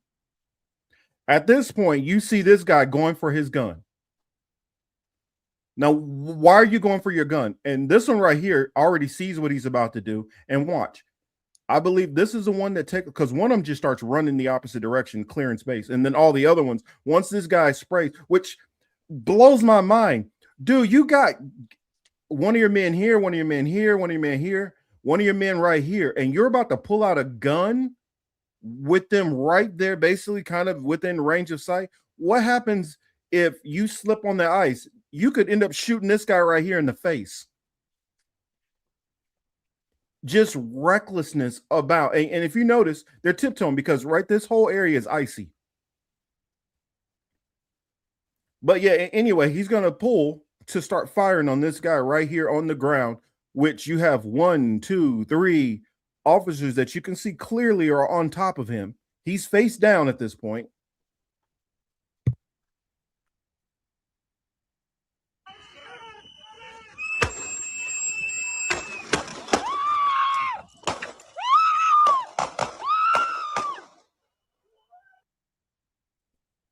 As you saw, once that first shot hits him and he hears it, he started, adrenaline kicks in and he hops up. The other officers hopped up too, like, what the fuck? Where's the shooting coming from? Because you have this one erratic asshole who decides, here's my time. I'm a fucking shooting. For what? And I guarantee you, under this, Kirsty Nome is going to say some bullshit, domestic terrorism. He felt fear of his life, so he had to shoot. Doing too much, bro. Come on, dude. I don't know. No. I mean, go ahead. Fight with my dog. No, what I was gonna say is, I wonder one, if old boy thought that he was gonna die that day. Probably not. But I also wanted to know, did he want to be on the news? Like, is that what he wanted? I don't know. Muzzle awareness. What's downrange? Ooh. Yeah. Ooh. That's what I was talking about. anytime anybody who's basically been trained in some kind of real law enforcement or military, the things you're supposed to be taught as far as muzzle awareness is to pay attention to surrounding what you are shooting out, the scenarios that you're in. You're only supposed to shoot what you intend on killing. That's what I was taught. I'm a military brat. That also, you're supposed to pay attention to who is around, who could accidentally, if anything goes wrong, who else could be harmed by your actions. That is something like, this is why I say people like this is how I know this is, you know how we'll say a lot of cops will get out of the military and go to the police force. This person you know is not a former cop, not former military, any of that. Nah, he one of the friends that was trying to take the motherfuckers to Haiti. Remember those two white boys that was trying to take over Haiti? He probably the third party. Yeah, because this is somebody who he saw an opportunity. Oh, one of these fucking leftist piece of shit. And I don't know if maybe, I don't know if these people got roid rage or what the fuck is going on with these people. But this is somebody who obviously doesn't have any kind of like anger management, no kind of problem solving. This person is reacting on pure anger, hyped up on emotion, and decide, I'm just gonna fucking take it to that level. I mean, perfect example. Y'all remember the movie Heat? They were able to handle everything fine, but you had that one dude, Wainwright, who decided he's reaching for his gun. He's not reaching for a gun. He's reaching. And you have made this scenario in your head to give you justification to do what you really wanted to do. You wanted to shoot this man because you were pissed off and angry. Weak sauce. I used to train for 45 days. How long were you trained before the play? Ooh, bitch. Well, yeah. And do you know why they're trained 47 days? When I found this shit out. What is 47? Think about it. 2 weeks? Yeah, this used to be a 6-month training for them. Why 47? Like, why that number? Why 47? Because Trump is the 47th president. Get the fuck out of here. That's a fact. Are you serious? Mm-hmm. Oh, because no, Trump is the 47th president. They cut the training. They were going to cut it down anyway, but they picked 47 because he's the 47th president. Mm-hmm.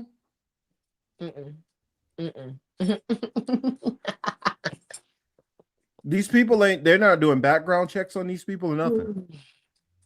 You know what gets me, right? Check me out. There's so many people walking the earth right now that are American citizens that's like, fuck, down with the Nazis, up with Israel, blah, blah, blah, blah, blah, blah, blah, right? But their leader literally is using like textbook false Hitler rhetoric. You know what I'm saying? Like all the things that they said about Hitler that we're low-key finding out was wrong. Mm-hmm. All the things that they taught us in the history books when the apple juice people wrote it to make it, you know what I'm saying, in favor for them. And then we started being able to translate this motherfucker's shit. And then we started noticing that apple juice people keep getting kicked out of every country they in. I find it ironic that they are literally okay in this motherfucker to do it, but they will be quick to say, oh no, down with Hitler. You sure about that? Hmm? You sure about that? Because these look like Gestapos. He's looking really, really textbook Adolf-ish. Like,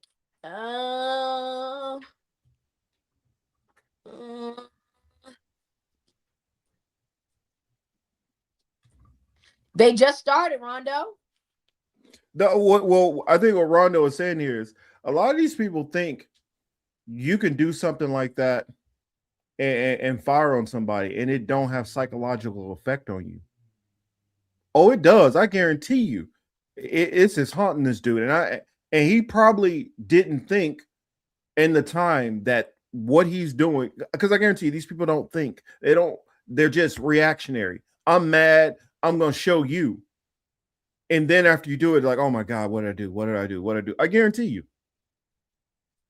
This dude right now was sitting in hot water and he knows it. And he's just praying that the Trump administration is going to circle the wagons for him. That all his whole command, Because I guarantee he's not really thinking about what he did to this person, that he took this person away from a family. That there's a whole family that is heartbroken right now. I don't know. I think the guy was 37. I mean, I don't know his status, if he was married, kids, what. But you just destroyed a family irreparably. I mean, at least some of the people who are getting deported, it's a possibility that they can get back together with their family. But and not only that, they got to see you take their family member's life. So he's ICU RN. Damn, that sucks. VA ICU RN. Damn. Yeah, you got to deal with the crazies. I'm telling you, there's a lot of veterans. I guarantee you, there's some veterans who are pissed right now about that, because I guarantee you, people knew him. Oh, you most definitely know they did. And I guarantee you, he was probably one of them cool people everybody liked. I guarantee you. He probably was the one that talked other veterans off the ledge, man. Stop playing. Yeah. Gonna have when they start talking about them, they're like, he lit up a room. Mm-hmm. There's gonna be some veterans that like, I remember this one time he talked me off a ledge, all this other shit. Yeah. And I don't know, the situation just pisses me off, and they just think that, well, you said 37 like Renee Good. Now that's wild. But there's been also, I've seen on TikTok, I don't know if this is like a small sample size or if this is becoming a big thing, but there's been a whole lot of white women now who are starting to leave their husbands because of seeing how they've reacted and their opinions on this shit. They're like, you're not the man I thought you were. You're sick to excuse this. And I wonder, for those guys who are excusing this and these women who are now upset with their man because of the Renee Good situation, and I'm pretty sure more after this situation, how many of y'all felt that way when he probably made his comments about Trayvon Martin? How many of y'all felt that way when I mean, you can go through Tamir Rice, you can go through all these different situations, because I guarantee you that same person made excuses in all those situations also.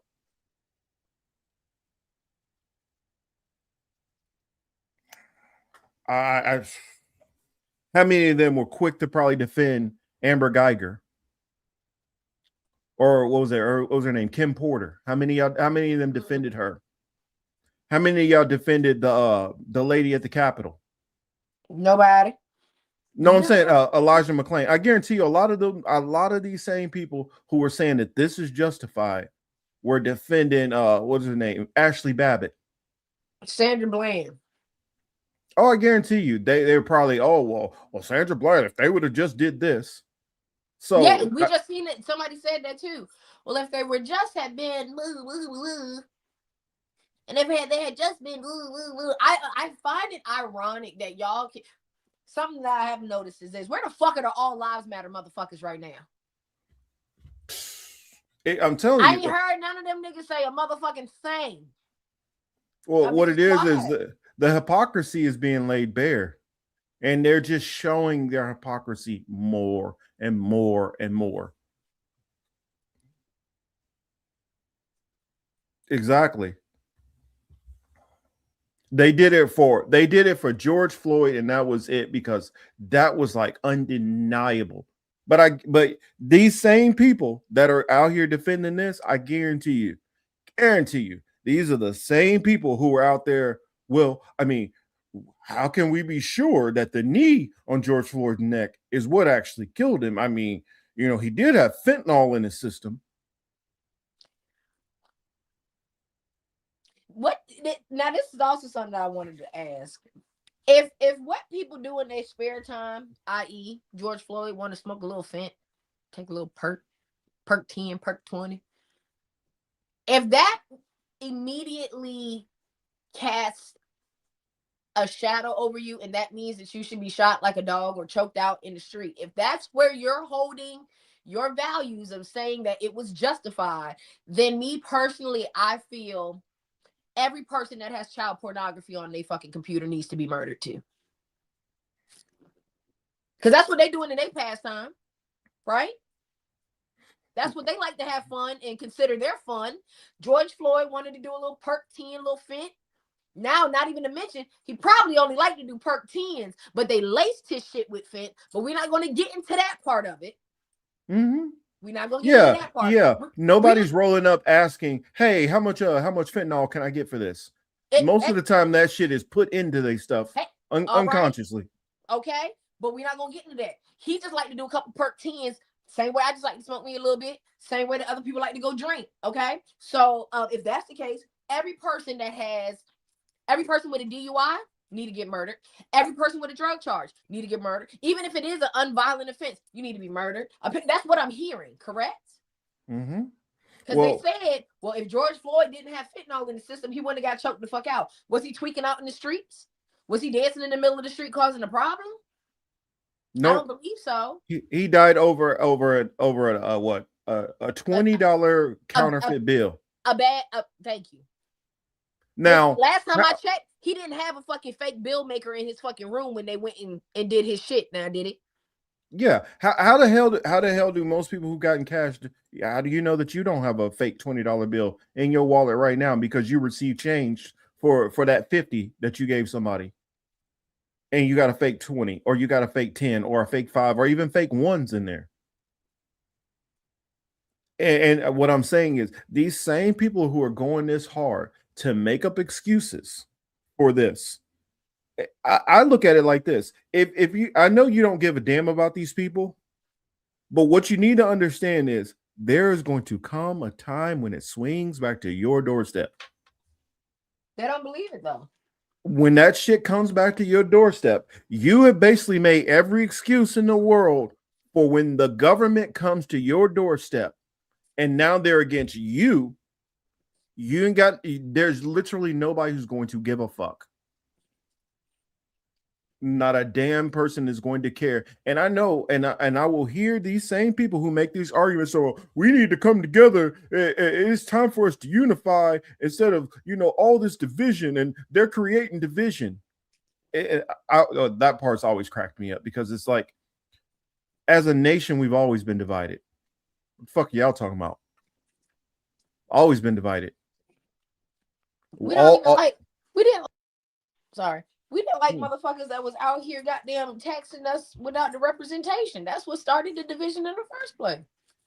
Well, they didn't like the Indians when they first got off the boat over here. Mm-hmm. That was division already. Oh, wait, hold on. How about the fact that y'all got sent over here in the first place? Sounded like a little division there. They didn't want you where you was at. Ooh. I mean, the crazy part about it is, all it has been is we have cohabitated together. There are some people where there's been some bleed over, where some black people cool with some white people, some brown people cool with these people, brown people cool with these brown people, and maybe Southeast Asians was cool with some black. And there's always been maybe small contingents where there've been some collaboration. There's been people cool, individuals, but as a whole, there has never been unity as a whole ever in this country. I mean, hell, there's plenty of my family members who remember segregation. Hell, I grew up in the state where Brown versus Board of Education was a thing.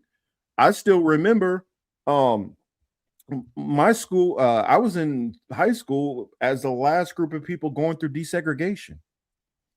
In fact, they called it, the school I went to was part of the racial balance transfer.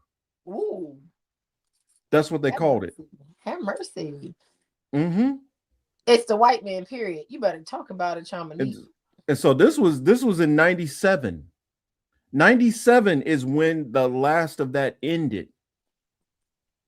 How many of y'all older than 97? So that was still going through trying to desegregate schools in 97. So when people try to act like there was all this agreement and we were all together, bitch, no, the fuck we have not.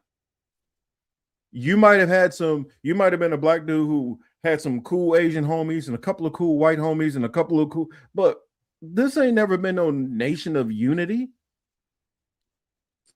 Never. And even then, I put it this way, even then, and I'm going to speak for myself as a black man, and I'm pretty sure any other black men or women, y'all can give y'all testimony if y'all agree with me or disagree. Even when you did have white friends a lot of times, and they made some of these white jokes, these racist jokes, you just kind of, and then you get around your other black friends, like, you believe what this motherfucker said the other day?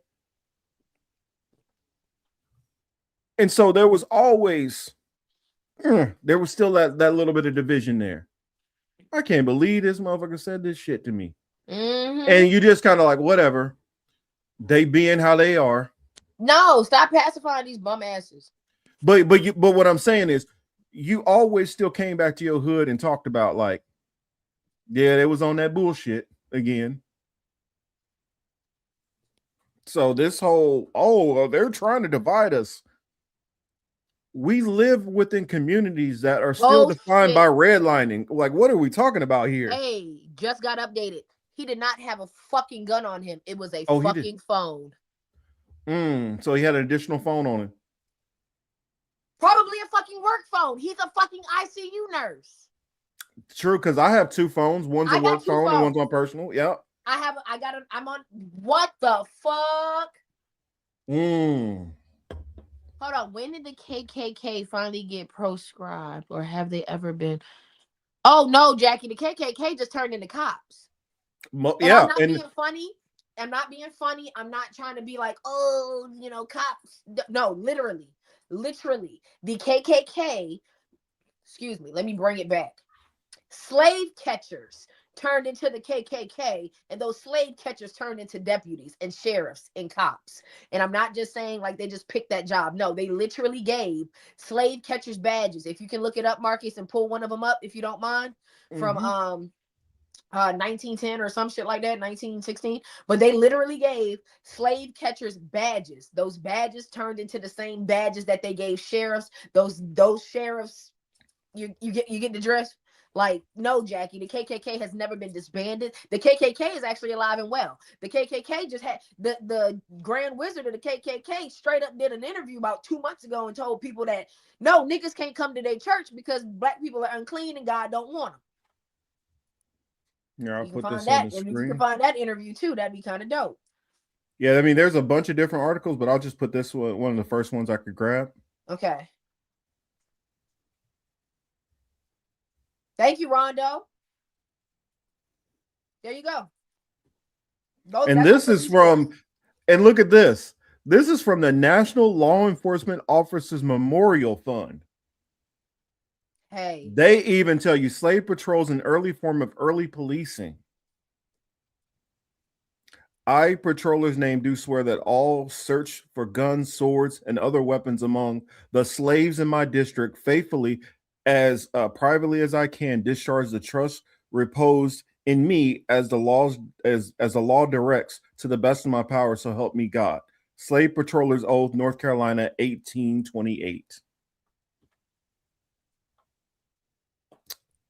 And then just to add a little bit more onto it, you had the Rockefeller, Jay-Z Rockefeller, his law firm literally just found like a whole in my hometown in KCK, they found all of these officers which are modern day still attached to the KKK. They are active KKK members who were part of the police force. And that wasn't just police officers. They were police officers, sheriff's department, county clerks, Bureau of Prisons, and all the way up to lawyers and judges who were all active KKK members. And I know if it was in my town, I guarantee you it's in a whole lot more towns. That's the reason why when you have these shootings that happen, they make up these excuses. Well, how do we know this? Well, how do we know that they didn't have a this? Or, well, how do we know? That's where all these excuses come from. because they're finding ways to spin it and control the narrative to protect their people when they go out and do this shit. Somebody has said something. So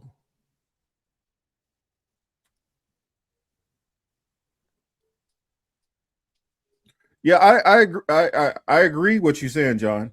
You know, with a Cuban redheaded Cuban mother and black Cuban father, I refuse to accept humans are separated by color outwardly. That concept of color was taught. Exactly, I agree. We're not separated just on our skin colors, but we live in a country that has decided to make it that way. That is the problem. And I won't, and actually, I will take it further than that. I won't even say just the country. We live in a world that is decided for the past 500 years that white is the standard of what is correct, what is right, what is beautiful in this world. And the further you are away from white, the more you are to lower intelligence, degeneracy, criminal behavior, and everything that's wrong. Because if you go into the Western, all throughout the Western world, you have this same dichotomy that's going on. Mm-hmm. Now, it's better or worse in certain places, but it's the same thing going on. You go through Latin America. If you look at it, most of the people who are in power and who have had most of the wealth are the people who are more the white skinned. And speaking to John in particular, he's going to know the difference in this, especially. But think about the Batista reign. Under Batista, and the people who were who supported Castro and Che Guevara, the people who supported him, when it really boiled down to it, think about it, it was a race struggle. And if you go through to the Bolivarian the Bolivarian movement and all that, you start going throughout Latin America and you see it always broke down upon racial lines, because the Spaniards broke everybody into racial groups. They had 16 categories of racial groups, even more than what the United States is dealing with. And so this whole race issue has always been pushed worldwide, coming out of Europe. It started with the Spanish and the Portuguese and the Roman Empire. They had a degree of that going on also when they were against the Moors, which was anybody who were black and brown coming out of Africa or the Middle East. And then even people like the Greeks, when the Greeks decided to go all the way over to India and start forcing white supremacy over there also. So this has been a worldwide problem that has been pushed out of Europe. And made our problem. Mm-hmm. So, I mean, I just wanted to put that out there for people who think this is just an America situation. No, this is the reason why you got people in Africa who are up there bleaching their damn skins. If this is why you got black people in Dominican Republic bleaching their skin, Sammy Sosa. God damn, Sammy looked terrible too. This is why Sammy looked like Sammy looked like he took all his black out of him. Mm-hmm. You feel me? Like it not even on some Michael Jackson shit. Because even when Mike did his shit, I don't think he was bleaching all the way. But even when Mike did, he still had nigga in him. Sammy, it's like they scrubbed him. Like, man, no, I'm not going out tonight, Chris. I actually had a photo shoot earlier today. Believe it or not, I'm going out tonight. What? No, Chris, I'm in the midst of a fucking snowstorm. So I actually am about to turn my camera off, take a 5-minute break, and go wrap my motherfucking pipes outside my damn house so my shit don't freeze. Yeah, Charmonique, I know that. I get into that back and forth. I get into that back and forth too a lot, because it's complicated, because you do have some of them where because of the internal politics of the Dominican Republic, many of them were not considered to be actual Dominicans. And they had to fight so hard to just be considered a Dominican, because many of them, like, you're not Dominican, you're a Haitian. You're just a Haitian who speaks Spanish. And they fought so hard for so many years to try to be considered a Dominican and looked at as part of Latin America, that once they got to America, many of them still have that mentality of trying to push so hard to tie themselves to the Latin heritage while ignoring the fact of this may be your culture. This may be, goes back to a part of your heritage.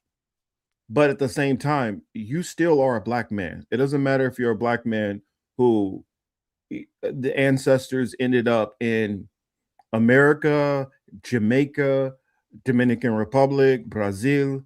It doesn't matter where you ended up. Great Britain, you still are a black man. You still come from you still come from the African continent, or at least some parts of you do. Now, maybe not all, because there's black people who every part of this world, going back for as far as the eye can see. There's black people who were in the Americas. There are black people in parts of Asia. There are black people in all parts of Europe. There are black people who have always been everywhere. But just because you have a different heritage does not erase the fact of, to the eye test, anybody who sees you before you say a word, you are a black man. If they can or shoot a woman. you at 50 yards off of racist intent, I'm just saying. Remember that. Actually, that is, Jackie, that is true. She asked, do black people lose pigmentation when they get old age? Because I've seen old pictures of elderly black people when they're younger and they look much darker. Yeah. Because black people do start getting, as they get older, they start getting lighter in complexion. Fuck older, baby. I turn pale as fuck in the wintertime. Okay? See me in the summer, I look like a cinnamon bun. Well, but that's something different. No, no, check me out. Hear me out. Mm-hmm. Older black people don't go outside as much. Well, that's some of it, but you do start to lose pigmentation. Oh, of course. That, as you get older. Anyway. Well, it also makes a difference, like what your original tone is, because, like, in fact, I literally just watched a video on it yesterday, talking about the different shades and how it ties to your ancestry and being able to adapt in certain areas. So, like, somebody my complexion, or Teal's complexion to my complexion, which Teal's a little bit lighter than I am, it says that those people have a certain type of melanin where, yeah, you're a little bit lighter than me. No, I know I am. I just wanted somebody to be like, what's that face for? Because he making it seem, see, that's that division he was talking I'm about. not putting a division. I'm just saying it's not a lot. It's not a lot. That's that division he talking about. You see him saying that. But what I'm saying is, I'm thinking. I know you're playing with me, but scientifically it shows that, okay, these people come from more tropical regions where you can have like a less of a UV rating at certain areas, and so your skin is able to lighten up a little bit to be able to deal with a deficiency in UV rays and be able to still process vitamin D, and which is important for your muscular skeletal system. Whereas you're also able to have UV protection and get darker to protect you from the rays from the sun, and it makes a difference genetically where your ancestors come from, and that kind of dictates your skin tone to a degree. Just like if you took me and Till to the Nilotic areas, and like Sudan and stuff, we be over there getting sunburned like a mug. We'd be over there struggling a little bit because right there on the equator is a little different. But at the same time, we have enough, it lets through enough UVs that we could go to, like, if you take somebody who's from the Sudan, those really, really, really dark people, and you take them to, like, Finland or something like that, they literally would have to take vitamin D tablets or they would start getting sick. So the skin tone actually makes a difference dealing with, science. That's all I'm saying. Yes, Sicilians and Latinos are very similar. Well, Oh, well, that's right. You said Sicilians. I was about to say, well, because I was hearing Italians in my head, but yeah, Sicilians and Latinos. I've seen plenty of Sicilians that are darker than plenty of Latinos too. So yes, FBI. Yeah, they all about division. I try not to engage with FBA on when they on that kind of when they on they mess because I don't think it's beneficial or helpful. I don't see the benefits of it. I mean, another person I can throw in there because I did hammer on, I did talk about, Africans, Jamaicans, Dominicans doing the bleaching. Well, look at Serena Williams right now. Another one of my what celebrity crushes I used to have for many years was Megan Good. She's been doing the bleaching too. Who's been doing bleaching? Shout out my best friend. Have you seen? You haven't seen Megan Good lately? Oh no, I have. Yeah. She been doing it too, the little Kim. So it's not just a Caribbean thing. That's the reason why I reached out to Sweta Agarwal about the colorism because she talked about colorism coming from India and all that. And all that colorism comes from self-hate, where going back centuries and centuries, how white skin has become has been put this narrative that white skin equals beauty. White is right, but it's poison. It's poison a lot of our people's minds. These are the same motherfuckers that still believe the Bible. These are the same motherfuckers that still like. Hey! I'm not saying that. Let me finish my sentence, Market. God damn! These are the same black people that believe the King James version of the Bible. The ones that's missing some books, the ones that's missing some verses, the one that's missing some chapters. You know what I'm saying?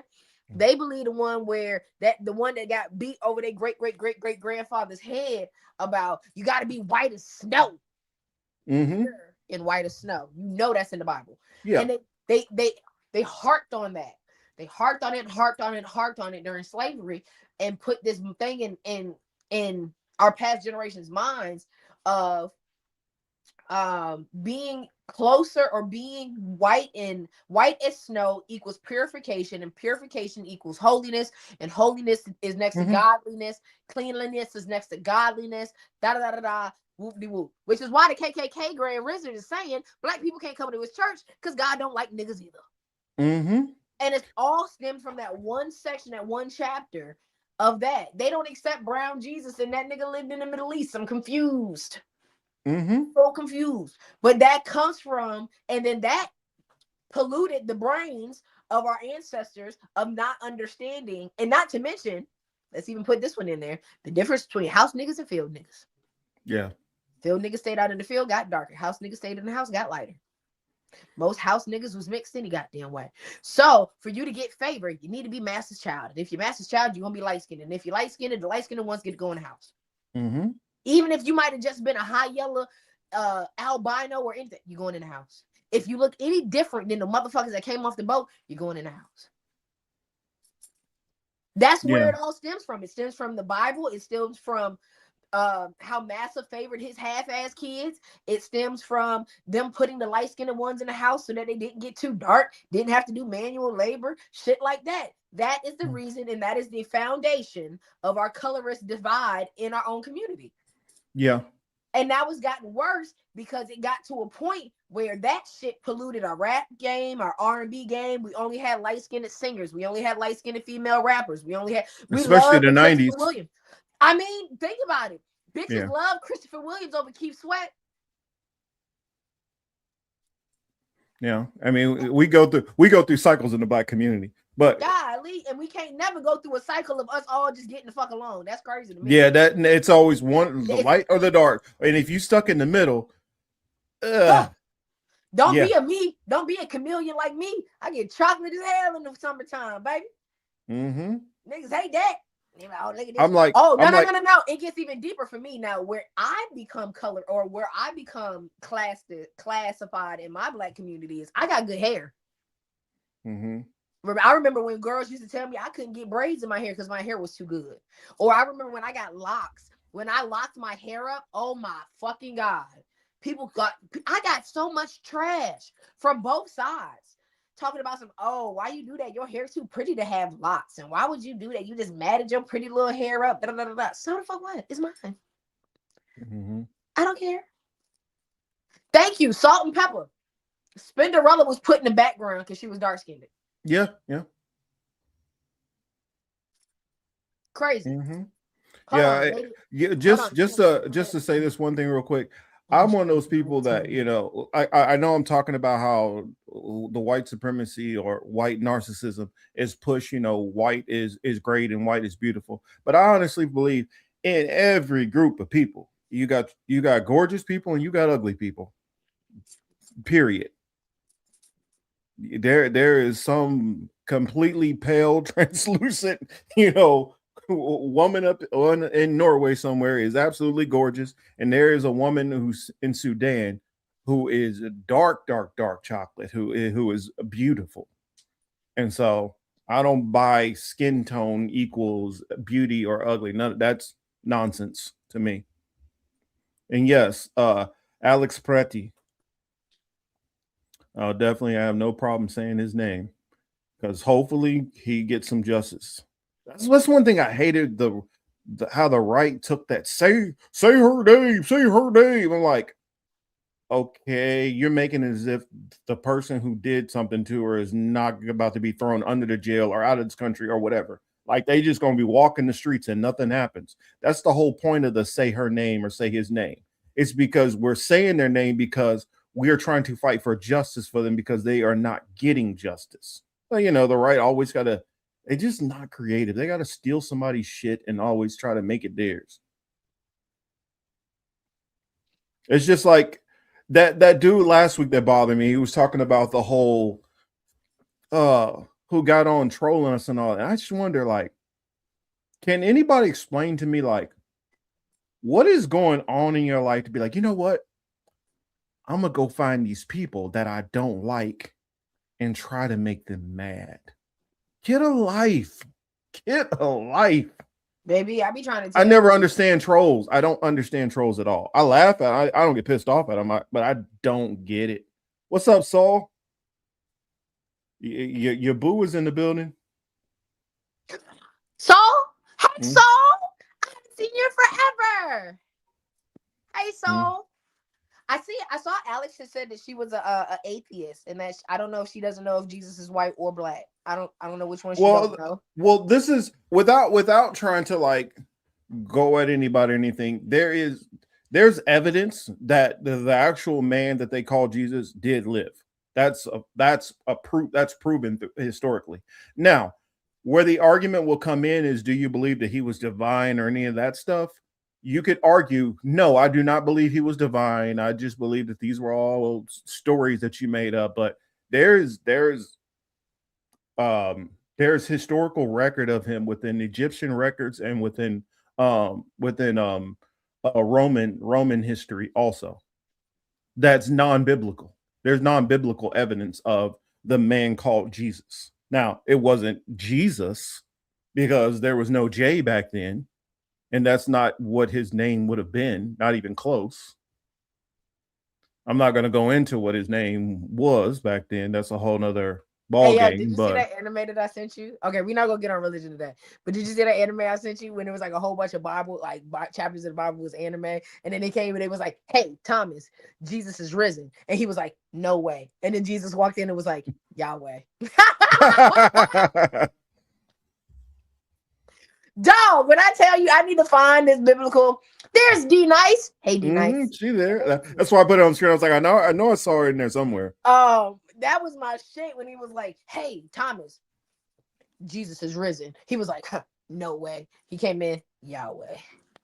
Sorry for your loss, Alex. I don't know. I missed that part too. Sorry. Oh yeah, whoever. I think it's Lady Alex. Sorry for your loss. What? Let me see. Go back and see. Whoa, her sister-in-law passed. I'm so sorry to hear that. Oh, I'm sorry to hear that. I'm so sorry to hear that. I'm down with that. I'm down with a green funeral. I told my friend. Can you explain that for me? I'm not A familiar with green it. funeral. If I'm not mistaken, Alex, catch me if I'm wrong. But if I'm not mistaken, that's when they kind of like just let Earth do their thug thizzle on the body. Also, like no coffin or anything. Nah, they let the body go back to the Earth. Hey, that's what I believe happens anyway. Man, so. I want my shit to look like a motherfucking Roman shit. My friends better build that goddamn thing and put me at the top and set that bitch on fire. Oh, you want one of those? Game of Thrones style, baby. Mm-hmm. I need that. I want. I guess the fancy word for them now, they call them like a mausoleum. Put me in a crypt. Don't put me in the ground. Put me in a crypt. You want a crypt, nigga? Mm-hmm. We'll have a whole statue and some more shit. Marcus got I ain't gonna do all that. I don't want to do all that. Now you ain't gotta make it all fancy. You out here got a whole statue. You gonna have some GD. Yeah, so I want a Viking funeral. Put my shit on a raft and then throw my. Somebody better have some good accuracy, because if the bow and arrow person don't hit it on the first, I'm gonna come back. I know what you're talking about. I know exactly what you're talking about. I'm gonna haunt the shit out his ass if he miss it. You're like, hey, I need a black fish. The black fish, he got to be there. Make sure that he gets you. I don't know. The Viking one is kind of dope though. I'm just saying, put me on the raft, hit me out to the raft. I don't know. Being a former naval guy, you know, on the seas, it's something that would be poetic. I think about, you know, putting my body to rest at sea. But I don't know. I'd have to like. You gotta send me out to the East Coast first, and then go from there. But I don't know. I could just go for the cheapest route, which since I'm a veteran, you could just go ahead and put me in freaking Leavenworth and be done with it. Hell no. Them motherfuckers thought I was giving them Sonya. I gave them niggas a Sprite can. Throw that shit up in Arlington. Fuck you thought I about? Hell no. I believe that's gonna happen regardless. That's the reason why I'm not as concerned with my body.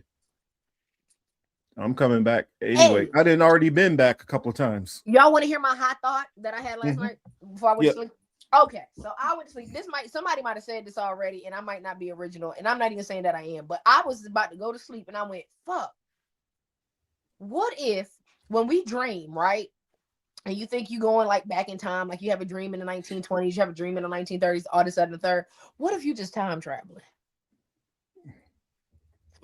Interesting. Yeah, because I was like, damn, what if I'm time traveling? Because like there are times when in my dreams where they get so lucid that I try to go find a mirror, like on Quantum Leap, to see who the fuck I am, and I can't. Or I can't find a newspaper with the date. You know what I'm saying? Or I can't find a news station or a radio to tell me where I'm at, but I can see what time frame I'm in. You know what I'm saying? And you know, once you find out where you at, that's a bad no-no, because you can't be fucking with people in the past. But I was just thinking maybe when we dream, we might be time traveling. That's just me. I mean, interested in hypothesis. John, you want to be a bird? Something else I be thinking about. People want to be reincarnated. I thought about this on the way to work. So thank you, John, for saying that, because I saw a heron fly over my car and I was like, damn, that bird is so free. Then I paused for a second. I said, maybe that nigga ain't free. That heron woke up this morning. He got to get 3 fishes because he got 3 babies to feed. No, nothing on earth is really free. They have to do what they need to do to sustain life. And he got to worry about a damn hawk coming after his ass too. Thank you. Niggas got to worry about the ops and their mission. That's every entity on earth. You got to worry about the ops and the mission. Ants don't even get to live free. Do they? I'll wait. Maybe roaches. I don't know what roach's purpose in life is. Maybe they live free. Come back as a roach. I take that back. You got to worry about feet and bug spray. Yeah. Everybody got something they got to worry about. Yeah. There's no just free flow. Saul, I never said I want to come back here. I just want to come back somewhere. Well, to answer Chris H, he says Marcus, Leavenworth is a jail. Why go there? Well, you gotta remember, Leavenworth is a whole town. Leavenworth is a whole town. Now that town is full of multiple prisons. Jesus. But yeah, I don't know if you know about Leavenworth. Leavenworth is basically kind of like the Army's version of Norfolk. Yeah, the biggest Army base is in Leavenworth. And then Leavenworth, you got Leavenworth, the base. Texas? No, Kansas. Oh. So when you hear people like, you fuck around, they'll send you to Leavenworth. You're going to Leavenworth, Kansas. That's You have the military supermax prison there, and you have the federal supermax prison there. And then you got Lansing prison. You got like 5 prisons there. But at the same time, it's a whole town, and you got a big giant veterans cemetery there too, kind of like Arlington. Yeah. And so, like, when I lived in KC, when I go to the VA, I used to go to Leavenworth. Like, it literally was like 10 minutes from my house. Probably about 15 minutes from my house. So yeah, Leavenworth is not just the jail. It is an actual town where people live there. They got a Walmart. Hey, Bulla, I think we are too. I want to read Thomas's real quick too. He says Middle Eastern people are Semitic people with some Asian. Well, literally most Semitic people are Afro-Asiatic if you look it up. Asian and European admixtures. So even in those times, so Jesus could be mixed with all of the world. From what I mean, I don't think he has admixture out of Europe, but I definitely would say he would probably have a mixture of all the rest. Because at that point in time when he was living there, there were no people from Europe coming into that area until, well, actually, that's a lie. Because the Greeks were already coming into that region. Mm-hmm. Greeks were the first Europeans to come into that area.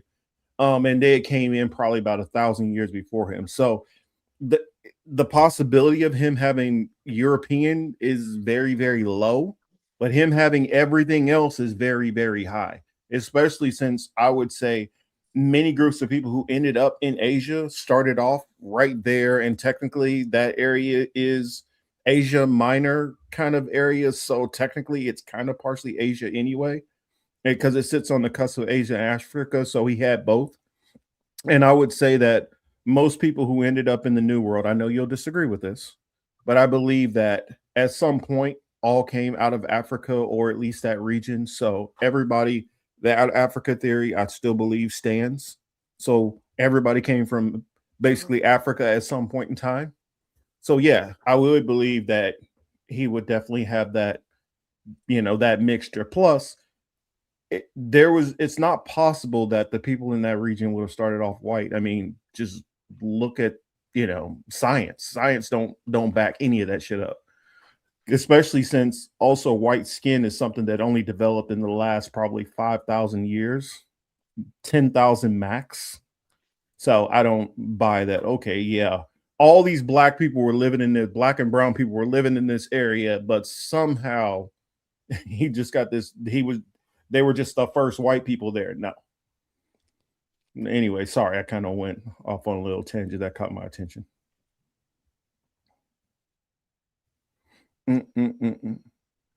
I think Professor Jiang doesn't know what the hell he's talking about. Oh shit! I was about to get on that because I was about to say, who the fuck is that? No, I've heard a lot of people. Like I saw a couple of content creators which I like and I respect, kind of covering his stuff and paying attention to him. I heard one which I'll listen to because she has some good stuff occasionally, even though I don't agree with any of her shit. But a lot of people have been putting Professor Jiang stuff out there a whole lot lately, and I think he knows some stuff, but I think he's off in a lot of ways. I'll just say that. You said I did ancestry result 100% Jew. Yeah, but if you look up when you actually look up Ashkenazi, because there's this one ancestry site that does specifically Ashkenazi. I saw this girl who she was 100%. She did hers, and it came down to like 78% like European, and then a little bit of it started going into the Levant, and it said like 9% Africa, and so when it really broke down, it said Levantine DNA was like 10%. If you break up Levantine DNA would encompass like 12 different countries. So even when people say 100%, even when it comes to that Levantine DNA, that can mean you got Saudi Arabia DNA, that can mean from Israel, that can mean from Syria, that can mean from Lebanon, that can mean Iraq, Iran, a whole bunch of other places. So when people say that even the DNA companies are telling you a little fib, when they put Levantine means that you're Jewish. They don't know what the hell they're talking about. They're just saying shit. And especially if you understand like how they do DNA from the latest samples that they get from the area. The latest samples that they would have gotten from that area had a mixture of Romans. You had Romans, you had Assyrians living in that area, you had people coming from Greece in that area, you had people coming from a bunch of different places, Egyptians, all of them, and just a matter of whose DNA did you decide to claim that these are the people who are originally from that area. And it's the same thing with the Egyptians. If you look through the Egyptian periods, the further and further you go back, the darker and darker they get. So, yeah, that's what I say. Don't trust those DNA tests. They don't know that it's somebody who has an agenda, and they try to confirm their agenda by, mucking up the science. That's the reason why any black people that you test their DNA, it goes all over the place. It tells you from all kind of different places. Whereas you might test somebody who's from, say, the UK, and it might give a lot more accurate. It might say, okay, Welsh, and it'll say Northumbria, and it'll give you maybe a dash of French and some German or something. And it'll be pretty accurate to that. It'll give you like 1%, like, 1% Libyan or some shit. But when you get into black people, you can take 4 different DNA tests. One will tell you got 30% Nigerian, another one tell you 60% Nigerian, another one tell you, 70. You know what I'm talking about, Teal. Mm-hmm. It's all over the map. And when you start doing any black and brown people, DNA tests are never fucking accurate. I have a question though. Can we talk about the Leviathan? Sure, if you want. They saying that Leviathan is what's bringing a snowstorm to the East Coast and shit. So I'm just curious to know why. What? Motherfucker, I swear to God, you didn't hear about that from the crazies? You got to start paying attention. See, that's how I know you've been working too much. Okay, because I've been working too much. I didn't hear about the Leviathan until Thursday, and I didn't hear about the snowstorm until Wednesday. Okay, they talking about this shit all week. But apparently, the crazies got on TikTok and told all the people that the Leviathan from back in the day in the book Enoch came back alive. And that's why we've been having all this weird ass weather. It's because the Leviathan is up. It woke up. It's been out here causing chaos. Yeah. They said the Leviathan been causing chaos. Now the world about to blow up. See, I believe now. This is so you guys have a window into what I believe. I don't know if the Leviathan is known to be causing weather changes or whatever. No, they created the storm to put the Leviathan back to sleep. It's the weather machines. They try to. And I know how you feel about the weather machines. I know how. That's why I had to tell you, like, okay, this is, how I'll be bringing the bullshit. So I just had to bring. Oh Lord, how you be finding this stuff? I mean, it's finding me, Marcus. The only things that I can't keep is a nigga, but I can keep some bullshit going. Okay. Let me tell you, I'm on TikTok, minding my business, scrolling on my little spiritual side. Then it goes, the Leviathan is awoken. I heard about that. I read the book Enoch. So, of course, I'm like, let me scroll through. Because, even though I'm spiritual, I got my Christian shit on my frontal lobe. So I start reading it. Now I know the book of Enoch. And I read about the Leviathan. They said it woke up. That's why Jamaica had that fucking hurricane, because it's upset. And that's why all these other fucking catastrophes are happening in the world, and that's why we about to be at war, and da. So then another part of TikTok was like, and that's why the weather machines are creating this big ass storm to go across the United States, because the Leviathan's in the Atlantic Ocean. This is what I want to say to our FBI agent. See, this is y'all fault, because y'all been telling so many lies.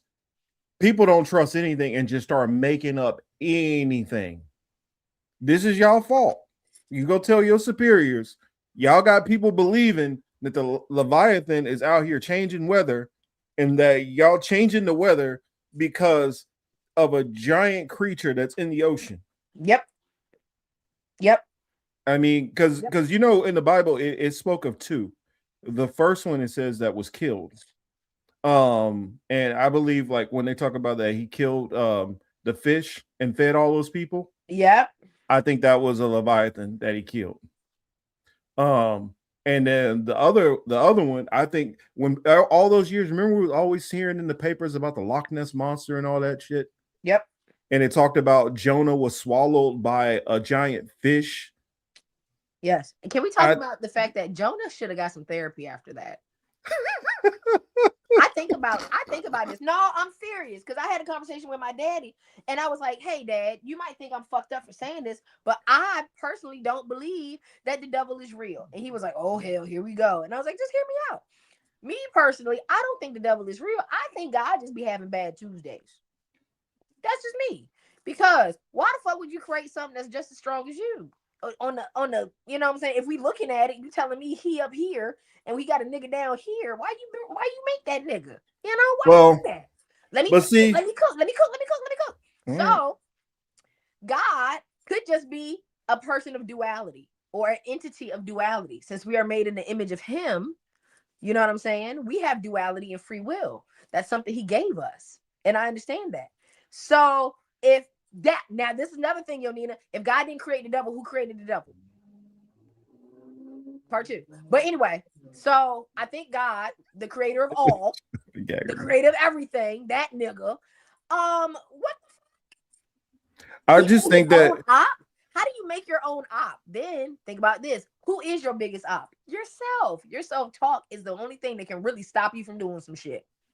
Well, but this is where you go into Christian understanding of the Bible versus, you know, different other understanding of the Bible. I'm with Jackie. I'm sorry. I'm with Jackie. Because God's a woman and he be mad. She be because this is, if you clearly read it, he says, I create evil, I do evil. That's literally in the Bible. Now, you don't have to believe in the Bible it's real, but he clearly says that I do evil. Also, when people talk about the devil is not some separate entity. The devil worked for God. He's the one who sent that. He sent him to go punish Job. Okay. So now, how would the devil be outside of God's purview if he answering to him? Thank you. That's why I'm thinking it's just him on a bad day. I think it's just God on a bad day, because to be honest, like, I just be thinking he be cosplaying, bro. I think God just cosplay as the devil, and that's just his black trench coat that's in the closet. And he go, oh, let me go outside today. Put his trench coat on, and now he the devil. Now he out here talking to his own son, talking about some, hey, take this sip of water. Let me see if you're a real Yo, nigga. Nina, you're wrong about that. What you talking about? Doing evil is committing sin. Well, God commit. No. Well, here's where you misunderstanding something. If I create a rule for you, how does that rule I create for you affect what the hell I do? Which is why I think he's his own op. I'm just saying, because if you really look at it, check me out, bro.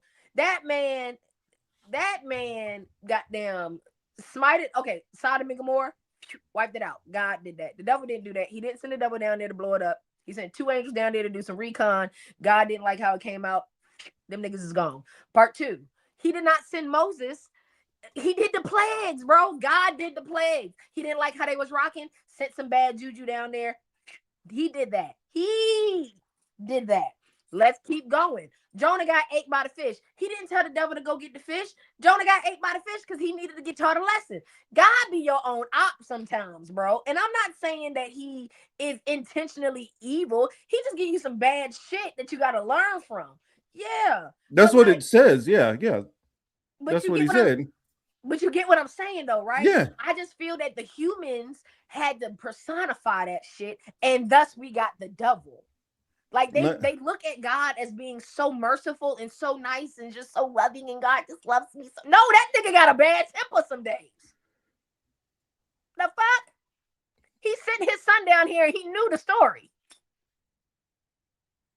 That sounds like op behavior to me. I'm just saying, it's giving op on a Tuesday, maybe every other Wednesday.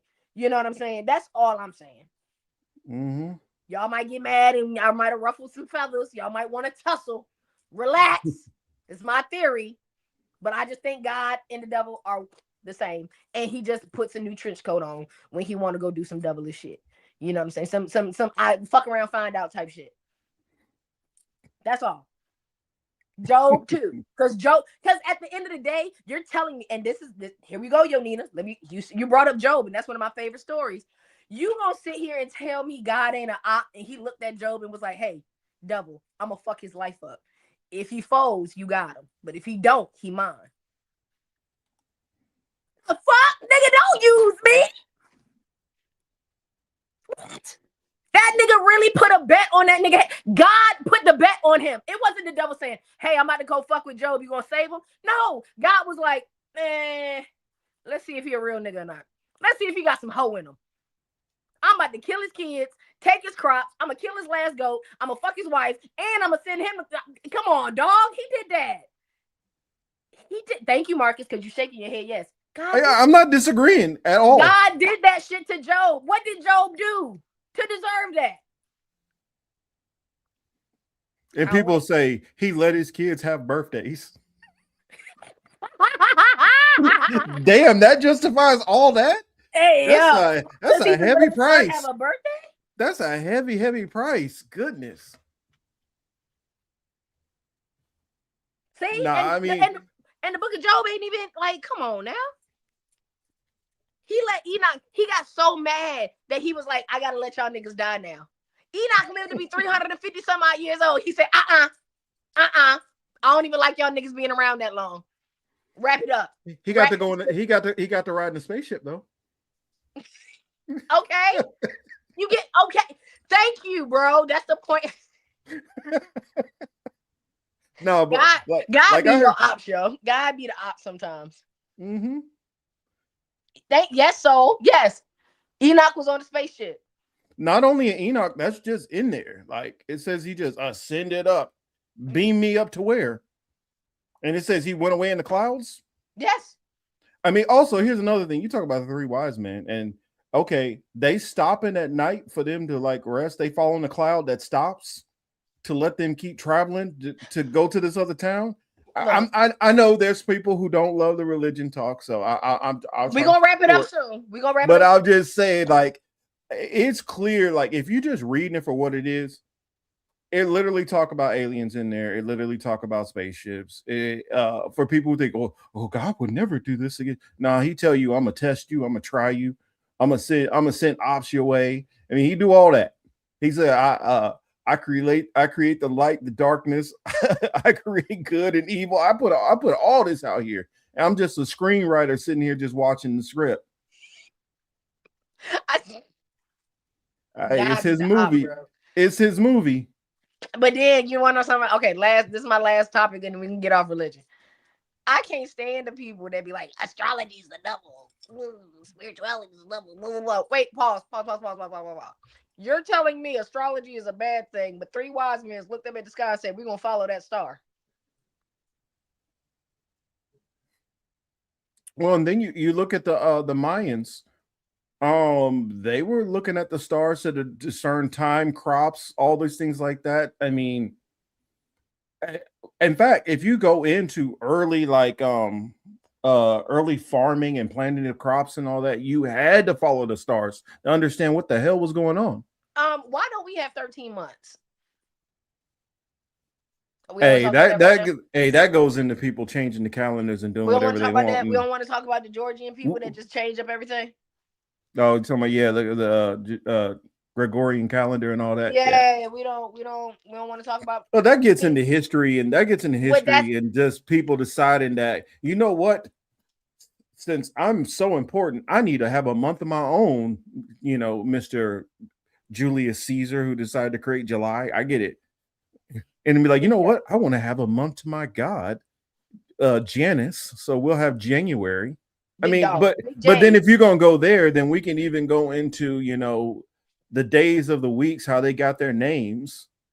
Mm-hmm. And you know, so I mean that because they all based off of Norse gods and stuff. So all of this got some form of some kind of, whether you consider it religion or whether you consider it mythology, whatever, it's all shrouded in it. I mean, hell, even like New Year's Eve, that's supposed to celebrate the battle of what is it, Tiamat and Marduk.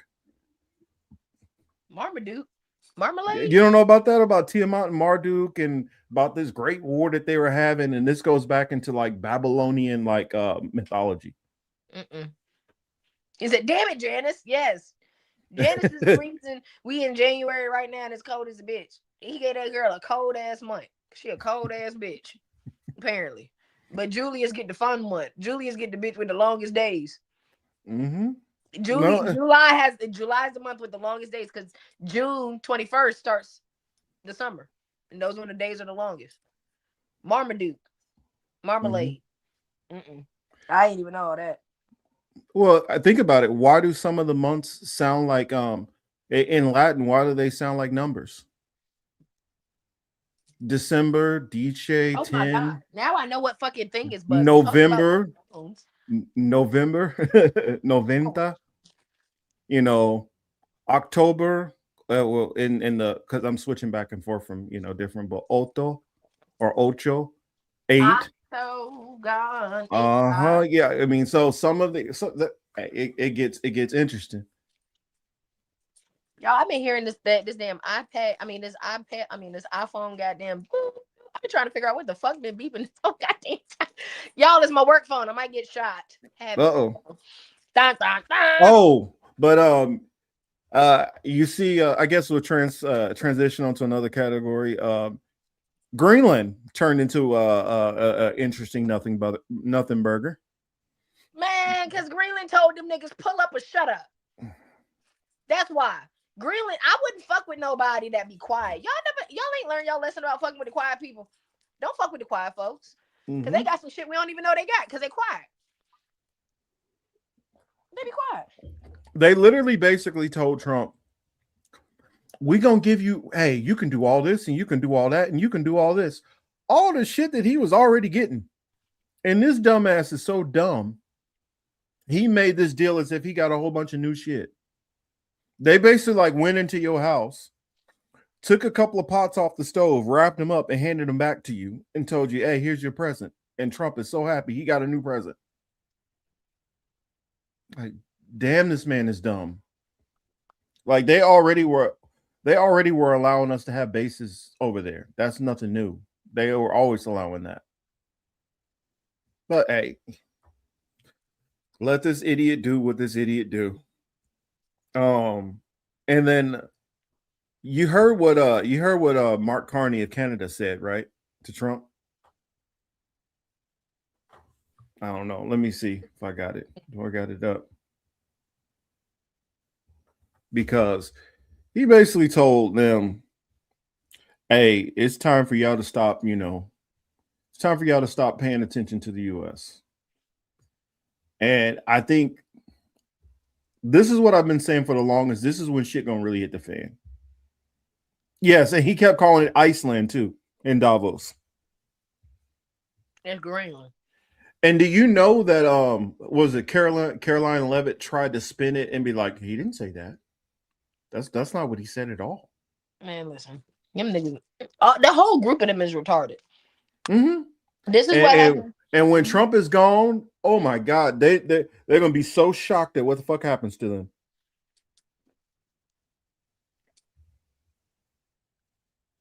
Oh, sorry to interrupt. Go ahead. Oh no, I wasn't saying nothing. I was just saying this whole group of retards, hard R's. Yeah, I'm telling you, all these people who think because Trump has been saying this and saying that you're gonna be protected. You're not gonna be protected when it's all over with.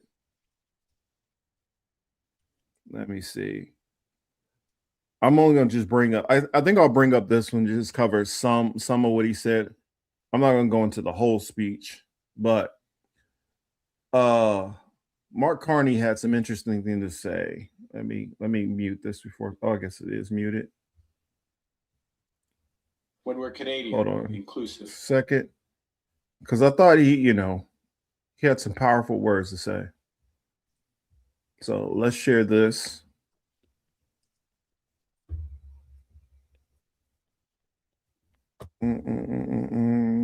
Share screen, and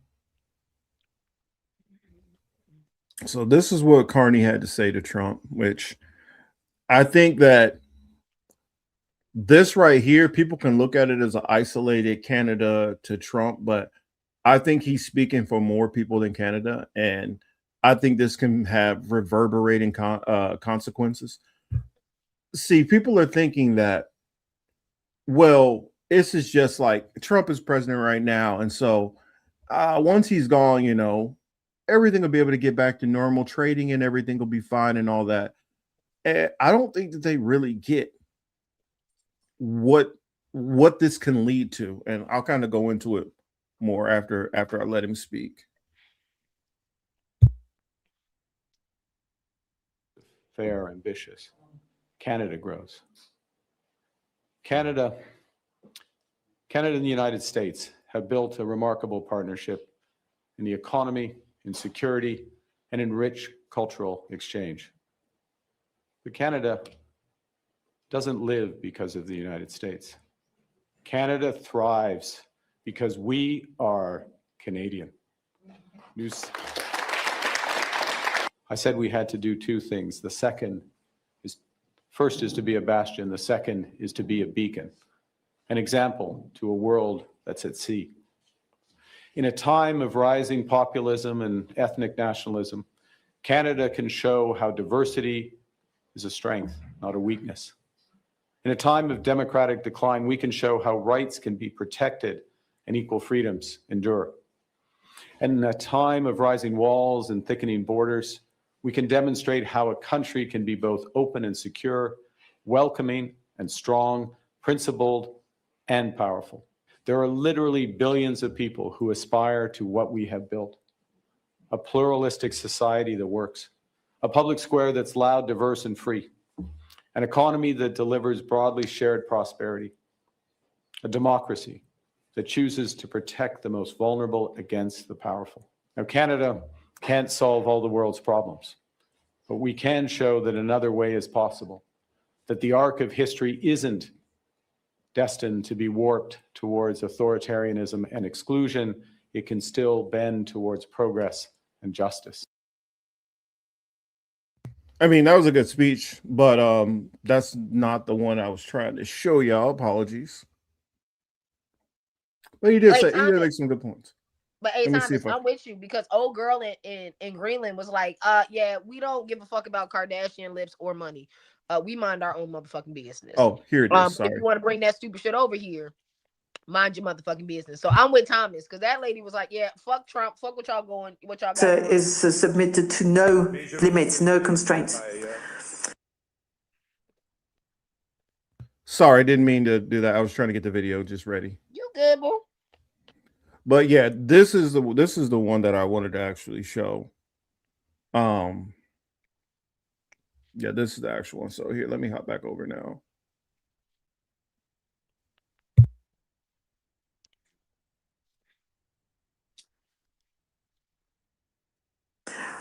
On the other hand, I would like to tell you that the other countries, especially intermediate powers like Canada, are not powerless.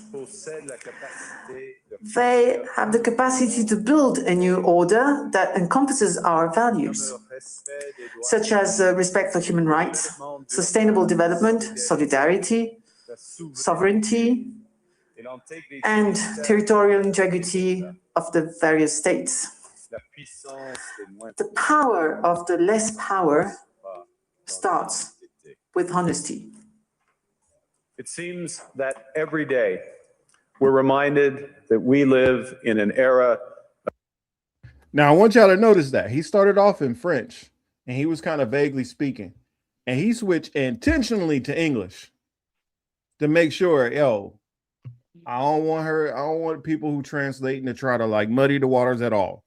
I want you to get exactly what I'm putting down. Because you notice he keep throwing the feint out there about, you know, countries going against sovereignty, you know, authoritarianism, about not respecting rights. And all of these are shots at the US, clearly. But he goes more specific in a second. And apologies for those who've already seen this, and I'm just talking a whole lot and you want me to show the video. Of great power rivalry, that the rules-based order is fading, that the strong can do what they can and the weak must suffer what they must. And this aphorism of Thucydides is presented as inevitable, as the natural logic of international relations reasserting itself. And faced with this logic, there is a strong tendency for countries to go along to get along, to accommodate, to avoid trouble, to hope that compliance will buy safety. Well, it won't. So what are our options? In 1978, the Czech dissident Václav Havel, later president, wrote an essay called The Power of the Powerless. And in it, he asked a simple question: how did the communist system sustain itself? And his answer began with the greengrocer. Every morning, this shopkeeper places a sign in his window: "Workers of the world unite." He doesn't believe it. No one does. But he places the sign anyway to avoid trouble, to signal compliance, to get along. And because every shopkeeper on every street does the same, the system persists. Not through violence alone, but through the participation of ordinary people in rituals they privately know to be false. Havel called this living within a lie. The system's power comes not from its truth, but from everyone's willingness to perform as if it were true. And its fragility comes from the same source. When even one person stops performing, when the greengrocer removes his sign, the illusion begins to crack. Friends, it is time for companies and countries to take their signs down. For decades,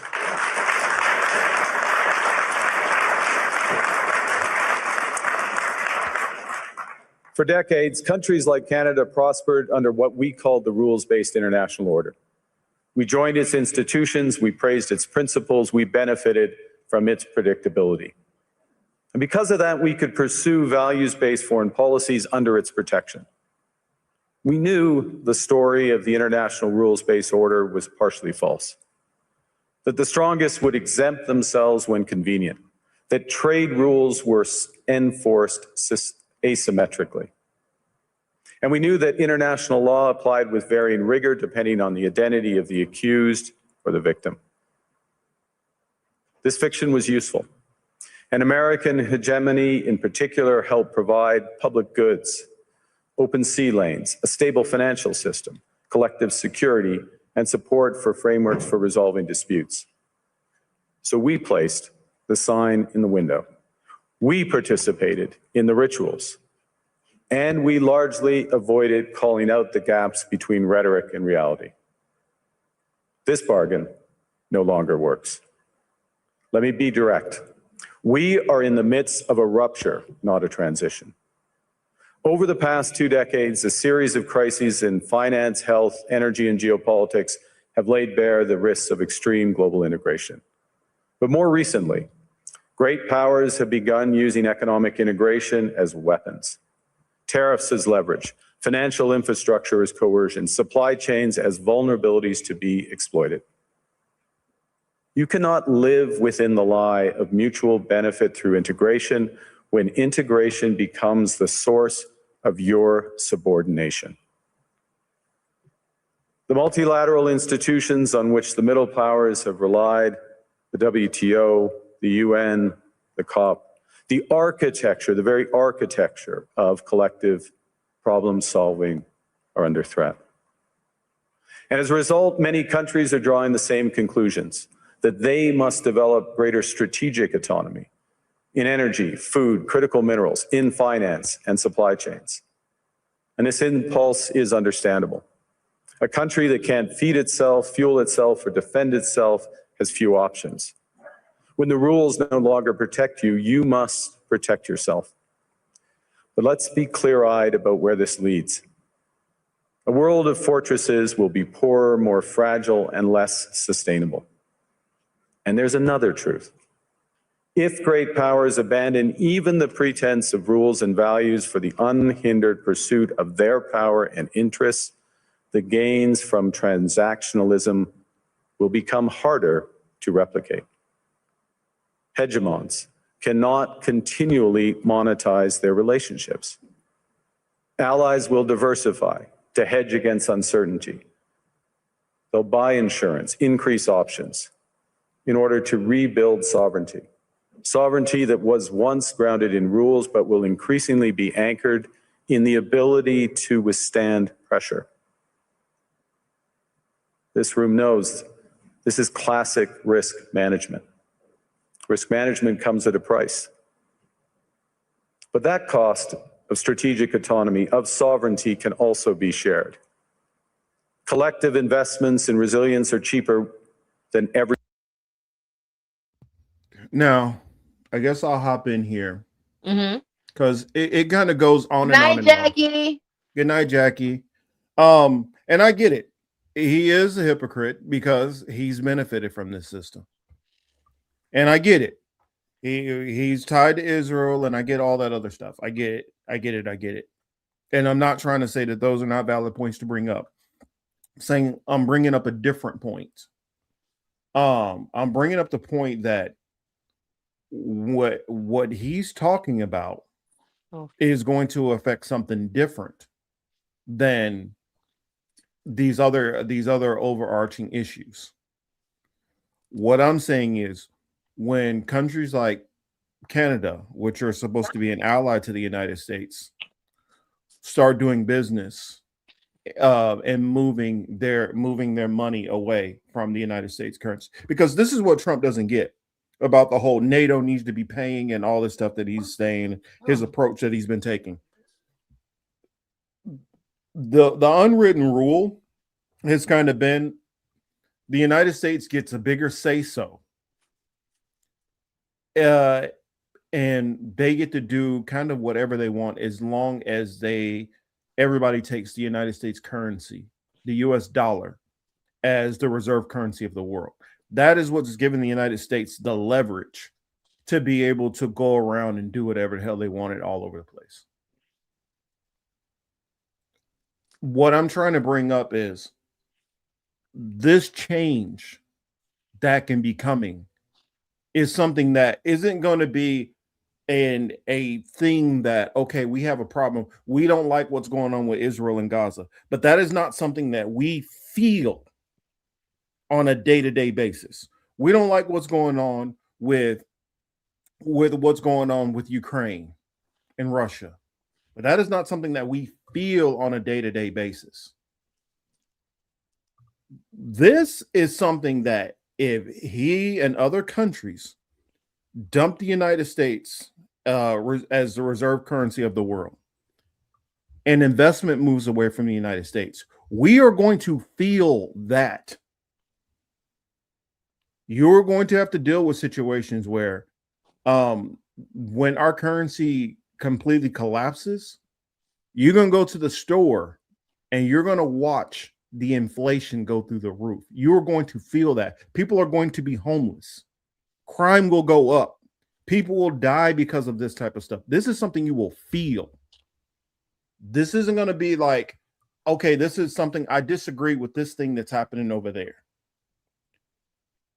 This is something that you're going to feel at home for real.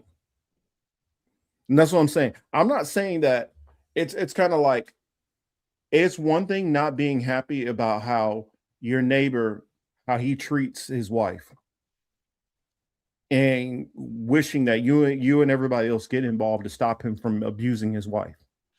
It's another thing when your lights get cut off. We're not feeling it yet.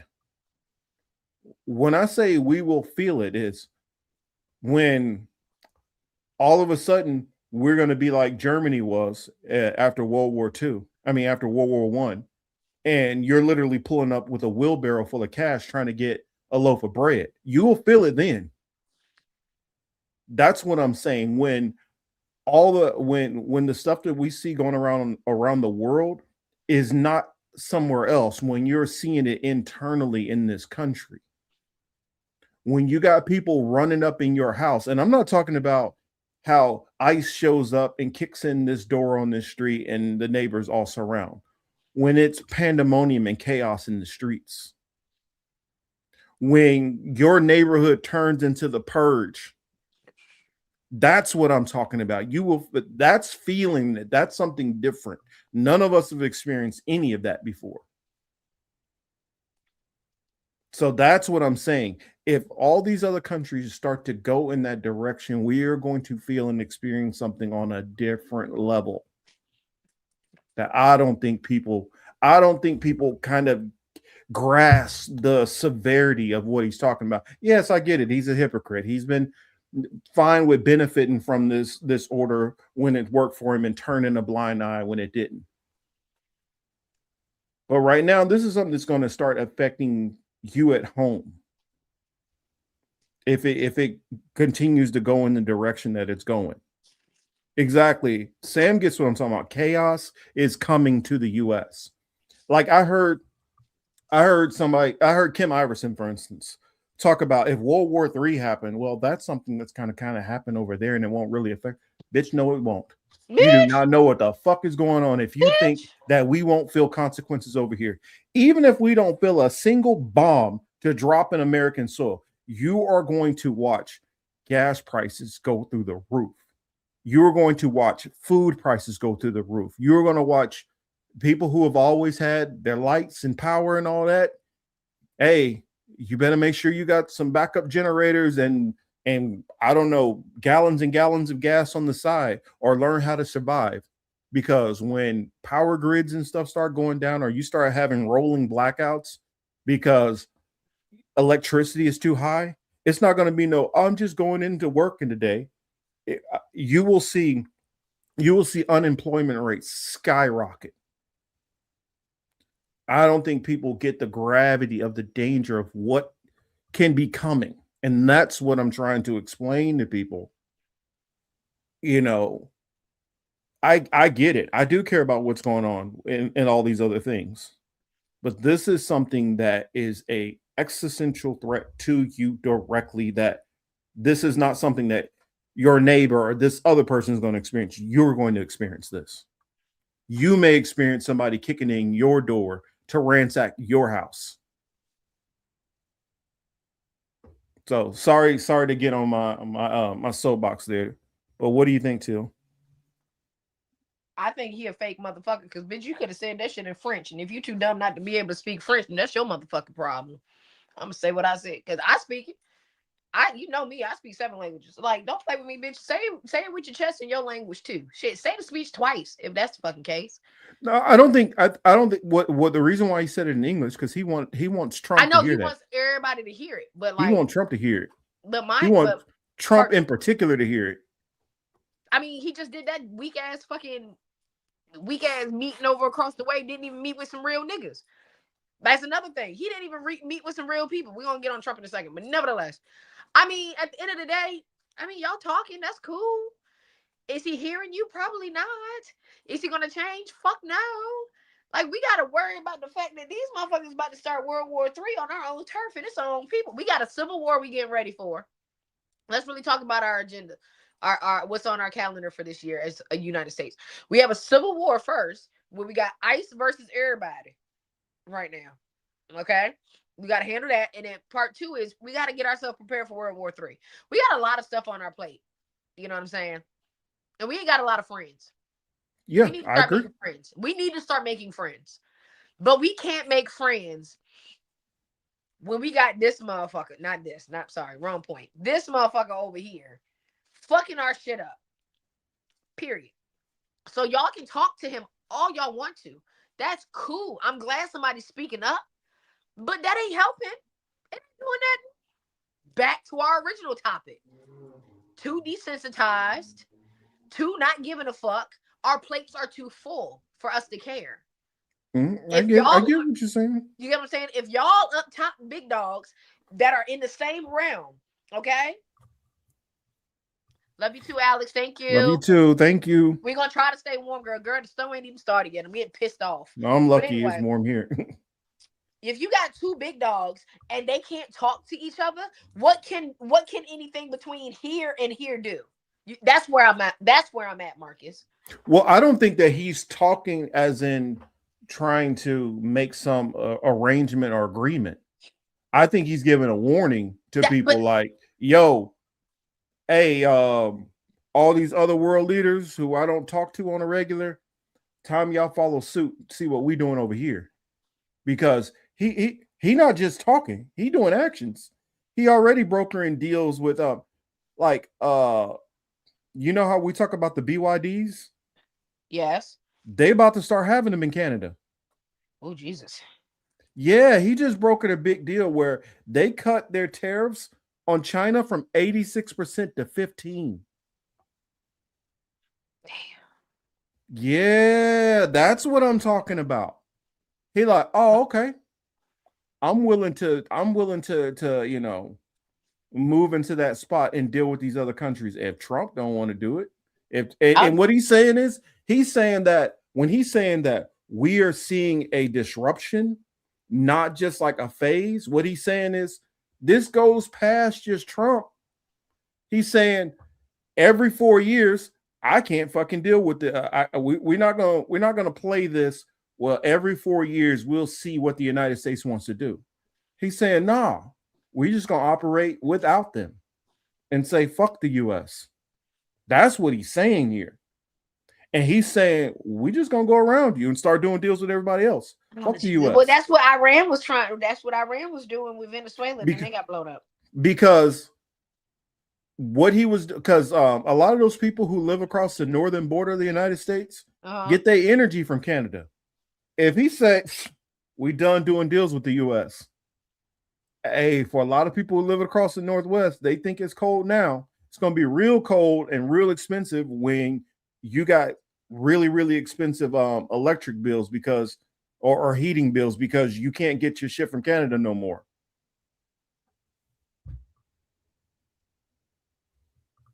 My bill is extremely high. Well, not my bill, but the energy power company on this side of the world is also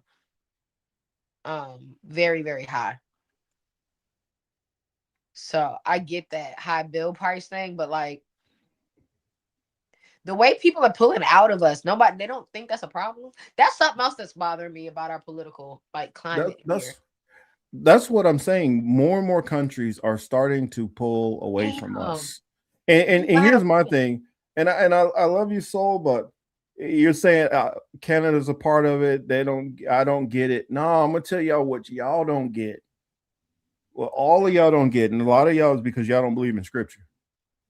What it literally tells you is that city that was the light of the world, all of its enemies, all of its friends are going to turn its back on it. It predicted this shit 1,000 years ago. It has predicted what is going on, and y'all think all of a sudden it's this new engineering, and really they're all on the same page, and that's not what's going on here. And I'm gonna tell you why it's not what's going on here. Because the United States is the hegemon. They are the sole power that's really controlling it. Well, they're not the sole power. People are controlling the United States, but they're the ones who are punking all the rest of these other countries. And when all these other countries decide, I'm not going to be your bitch anymore, that's not something that, I think people are not getting it, because it literally says in their inward hearts, they thought their houses would go on forever. People think that the United States empire is going to go on forever. And that somehow what the United States is going to pick up their empire and go to another country and be running that other country now. No, that's not what's going to happen. The people that have been controlling the United States, they're trying to milk as much out of this country so that they can move over to one other country. Now, I think that's not gonna work, but that's what's gonna happen. And there's not going to be no reality where the powers that be move everything. Because here's the thing: once you move all of the money out of this country and move it to this tiny little country over there, well, the main thing that's kept the United States powerful is their military. That little country don't have that military might, and we won't have it either. That's what I think that y'all missing, this whole dichotomy of these financial engineers and this controlled demolition, and Okay, what they're going to control the demolition of the United States and move to where?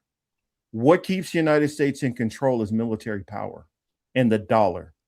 The petrodollar, once that thing folds, how do you fund the military? That keeps the power. You can't just transfer that. It's like this. Like if I'm running shit, and or no, let's put it this. Teal has been running shit all this time, right? And I do.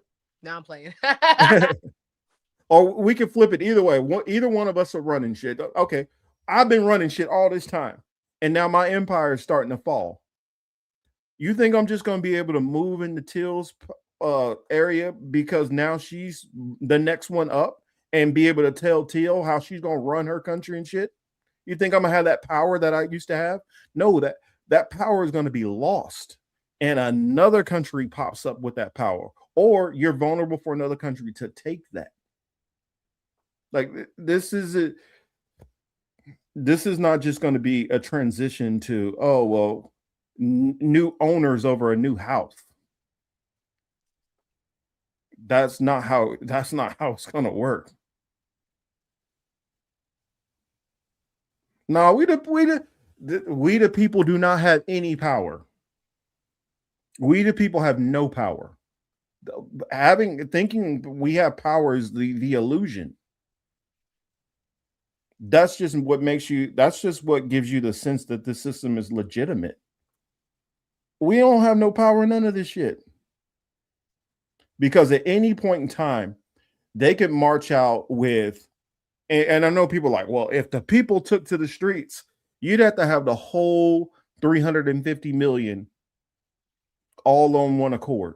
And you're not getting that. And we just talked about classism and colorism and divides. You're not getting that, period. You're never going to get that. Because you got to remember how much of that 350 million are a part of the system and want to keep it afloat. Because I can show you easily sonic weapons which they can use to deploy, where a group of about 3 or 4 can completely stop a whole entire riot in its tracks with sonic weapons that can put down a couple hundred people easily.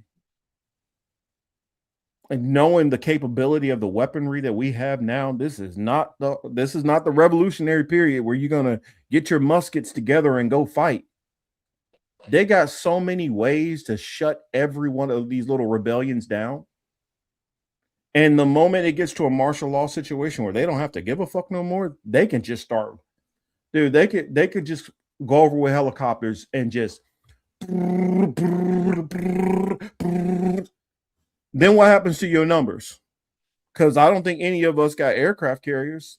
I don't think any of us got Apache helicopters. Do anybody got Reaper drones? Anybody got, suicide drones, which they have coming out of what is that? Coming out of Iran? None of us got that type of equipment to fight the US military. Especially when they don't have to play by the rules. Or actually, not that they really play by the rules, not when they don't have to pretend to play by the rules. Yeah, they turned off Venezuela and went in there like it was nothing. Dog, yo, the fuck up out their beds. We do not have this power that people think we have. At any point in time, they can sit there and start mowing down millions. And you think any country is coming in here to stop it? Nobody's coming in here to stop it.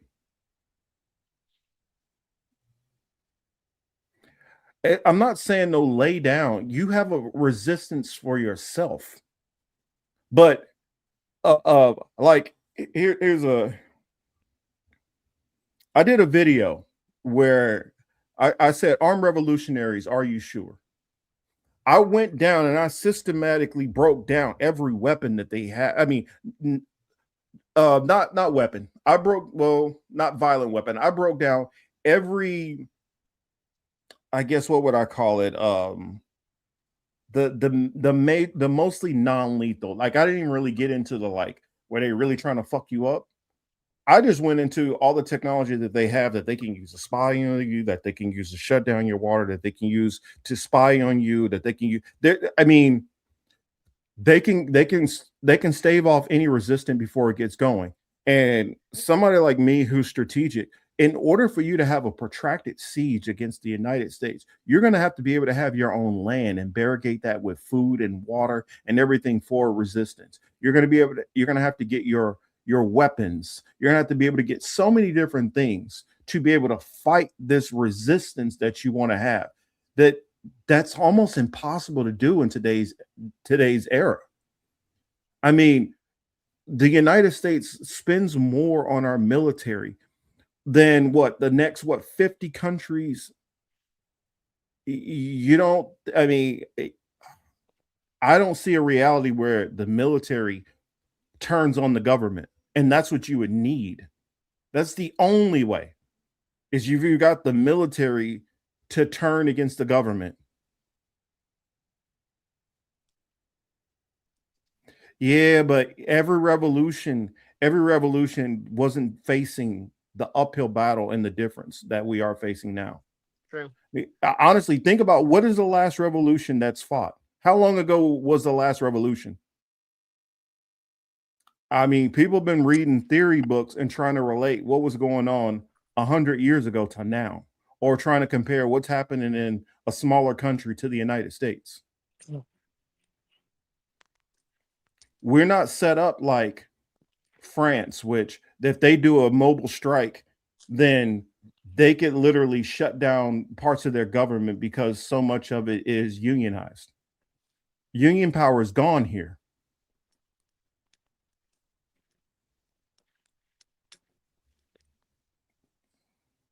I literally see no way, no shape, no how of any kind of like sustained plan that an American revolution can happen. I mean, think about it. Out here in California alone, you have one police car chase situation, and you see what they're able to marshal for one police chase.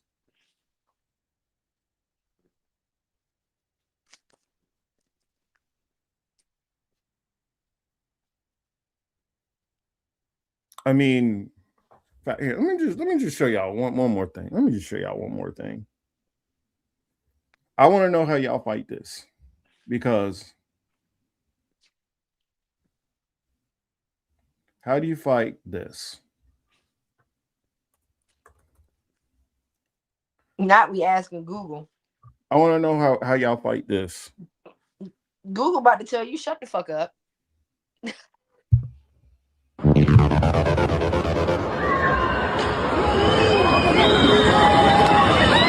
This weapon just shouts. It's called the LRAD. It stuns the enemy with high-frequency sound waves, causes dizziness, nausea, panic. Effective from up to 500 meters away. No bullets needed. Just hearing the sound is enough. How you fight that? I want to know how do you fight that? Literally could just disperse a whole crowd just like that. That's just one tool they got. And you saw that? That's like two people operating that. Oh. Let me show you another one. Let's just show you one more.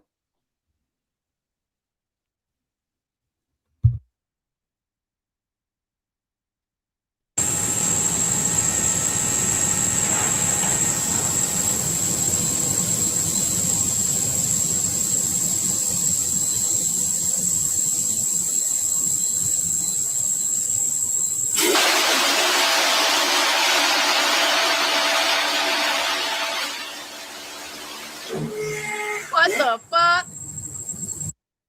How do you fight that? That's what I don't get. How do you fight that? I'm Terminator, bitch. I don't know, Marcus. I don't know. I love Denise. Not Denise said need to add heavy earplugs to my bag, I guess. That's my baby right there. But that's the thing. That stuff even gets past headphones. It gets past it because it sends a sonic system out. it not only messes with your ears, it makes you sick too. Ugh. It makes you like. Remember when they were talking about people in Cuba and they were all sick and stuff like that, sick for days and stuff after that? This is the kind of shit that I'm saying that they have. This is what I'm saying. The stuff that they have. Here, I feel like I need to. Let me go back to my video. Let me go back to my video. I'm just going to skip through this a little bit. My bitch said, heavy earplugs. Hey, I'm cool with a lot of things, but don't send no shit that's going to make me boo-boo on myself. I don't like that. Let me drop this down while I pull this up. Yeah, Havana syndrome. It was a real thing. They were really doing something. It wasn't just like, oh, these people just randomly got sick. So let's go to my channel real quick. I'm just going to skip through a couple of points in this video.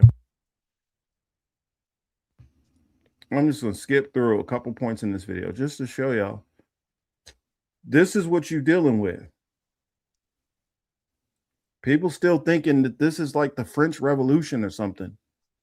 Like they don't have a tech surveillance state going on right now. If that's the case, I really hope all of our names are on the same watch list and we go to the same concentration camps. Because I'm just letting you know, me and my friends, we can cook and our shit gonna be popping. So if we come to concentration camp 6. That's where Marcus and I are gonna keep doing the show on Saturdays. I don't know. Are we gonna be able to do it on Saturdays? Are we gonna be able to do it on Saturdays if it's the Sabbath? We'll figure out the schedule as soon as we get into concentration camp. But just know we eating at my tent. Okay, food gonna be busting over at concentration camp 6. Okay. Yeah, let's show y'all a couple of things. I'm gonna skip around in this. All right. So let me share my screen first. Share my screen first. Now, I'm not saying ever give up, but thinking we could just we're just gonna go take over and we're gonna fight back against them. Okay. That sounds good. Just like the whole Mike Tyson thing. Everybody got a plan till you get punched in the mouth.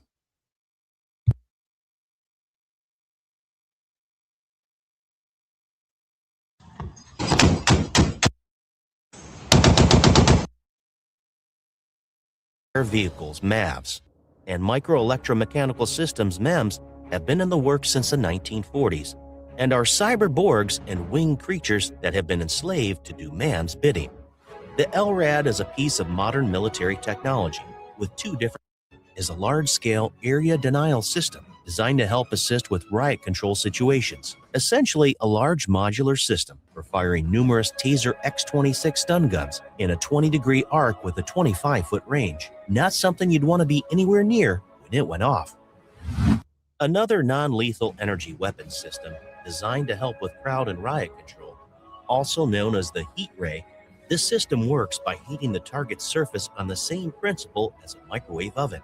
Under continued exposure, people have experienced severe burns to the top layer of their skin. This idea is simple enough. Things get so hot, you wouldn't want to stick around. The Airmatic Smart Pistol is a .22 caliber pistol with a smart technology designed to ensure it can only be fired by. This crazy-looking weapon first appears like an alien technology or something out of science fiction. It's actually a non-lethal incapacitation device designed to temporarily blind and disorient targets. The phaser rifle fires a low-intensity laser beam with a blinding effect and is perfect for a variety of situations where the aim is to disable the target. The Fostech Origin 12 shotgun is pitched as the world's fastest firing shotgun. Although not fully automatic, this shotgun is capable of firing 30 rounds in under 8 seconds. It's also capable of working with a silencer CO, Salvo 12 sound to explode at any time. The XM25 has almost quadrupled the effective range of standard grenade launchers, but it's also heavy and cumbersome to use. Budget cuts, delayed entry into service, and other issues have called development and deployment into question. Nonetheless, this is one dangerous weapon on the battlefield. Human Universal Load Carrier is a hydraulic-powered exoskeleton suit intended MCX Virtus This rifle has been specifically designed to meet the needs of security services. It has a modular design, so it can be individually configured for specific tasks. The manufacturer states that there are over 500 Extreme Accuracy Task Ordnance is essentially a self-steering guided bullet designed for military snipers to support improved accuracy over long range in unfavorable conditions such as high winds. Essentially, it's a smart bullet. And this ammo has the ability to hone in on targets and even change course in midair to compensate for target movements or changes in wind speed. The result is a round that can even be fired by novice shooters and still hit their target, with near pinpoint accuracy at long range. Straight out of science fiction comes a light-bending technology called quantum stealth that provides active camouflage to down the hill. Let's try something else. So we've seen what Charlene is capable of doing on a recon mission. Now let's try putting her in a situation she's well suited for, sneaking up on some evil beaches and hard to reach places.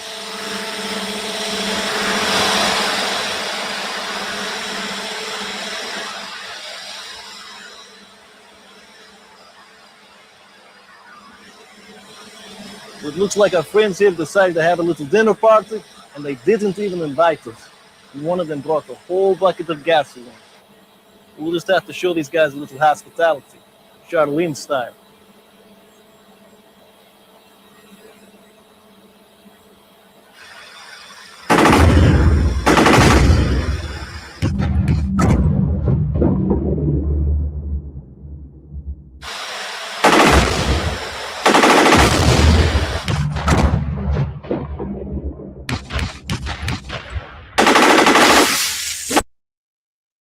Drone Gun Tactical.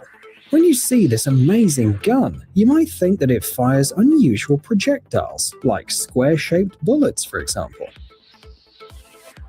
However, the Drone Gun Tactical is not a projectile weapon, but a portable drone mitigation device. Its main advantage is that it neutralizes drones in a careful and absolutely safe manner.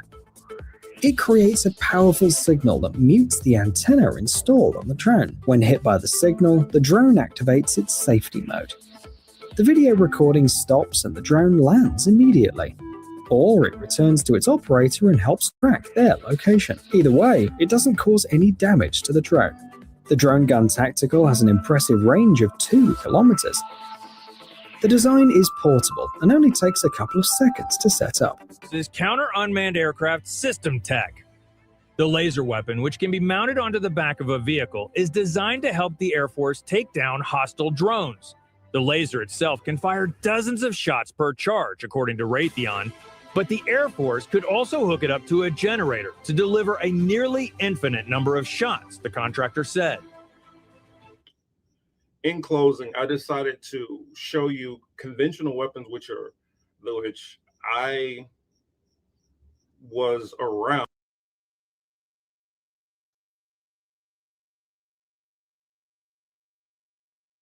Metal Storm is an Australian company that's been developing a line of weapons that use stacked projectiles. Stacked projectile weapons are different from traditional guns as they have no moving parts. Instead of loading a bullet into a chamber and having a mechanism such as a hammer initiate its firing, the Metal Storm weapons use electronics to control the firing sequence. Bullets are tightly lined up within the gun. They're packed between an explosive fuel, and the result of which is a weapon that can fire at a much higher rate than a traditional automatic. One bullet enters the barrel before the last is left, which creates a torrent of ammunition with firepower, just like a high-powered comic book-style laser. This monster cannon is actually the culmination of over a decade's worth of development and testing. An electromagnetic railgun capable of firing projectiles at over 4,500 miles per hour and smashing through concrete structures 100 miles away. In closing, I hope that this was informational. So, I know I showed a whole lot of stuff, but I just want to let y'all know that's all the shit that's just a portion of some of the shit we be dealing with.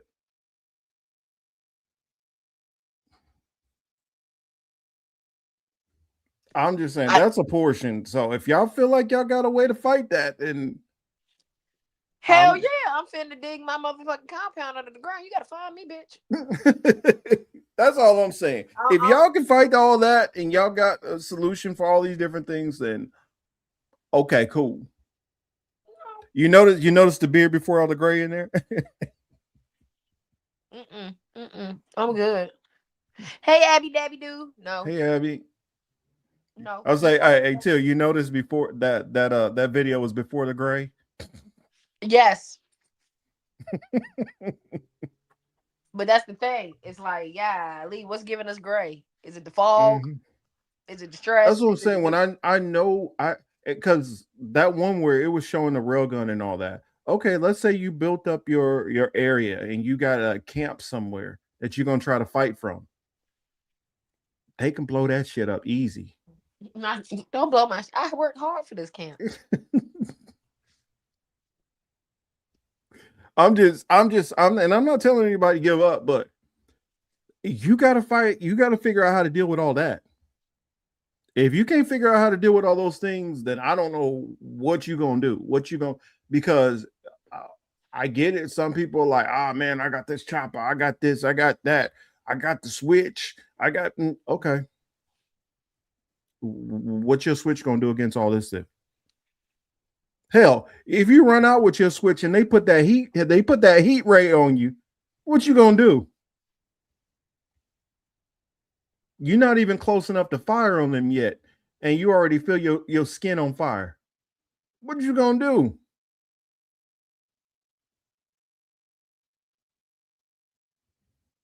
That's all I'm saying now. Granted, they can keep their tyranny up, but the first wave of us definitely ain't gonna be around. First wave definitely ain't making it, and you might be in some. And also, what have they been working on lately? AI robots. So if the military do want to turn against them, you don't think they've thought of contingency plan yet for that? Robot soldiers. I'm just saying. I share what expertise I have. And then if y'all can figure out a way around these things, because it's just kind of like people who love Marx. Marx was given a critique of capitalism. I'm given a critique of just thinking you're going to willy-nilly go out there. Now, if you got something to get around that and a solution, cool. And please do not share it in the chat.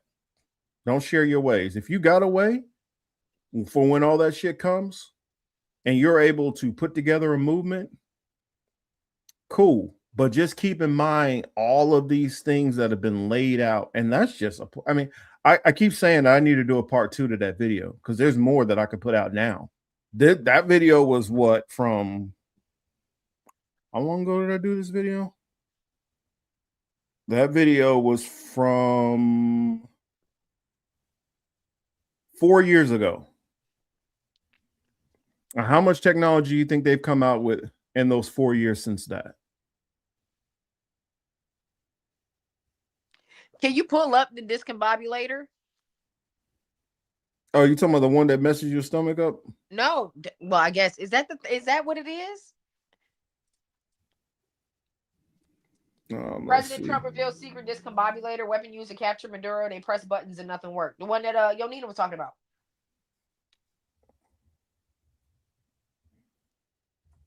The discombobulator.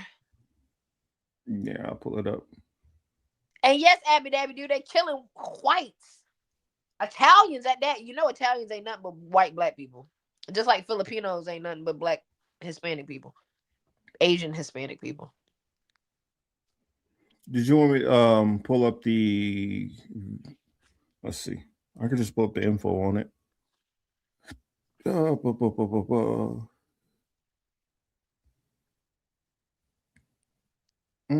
Which source do I want to use? Let's use this source. Lord, which one is it? Let's just use this source here. They can't be wrong. They wouldn't. Who, TMZ? No.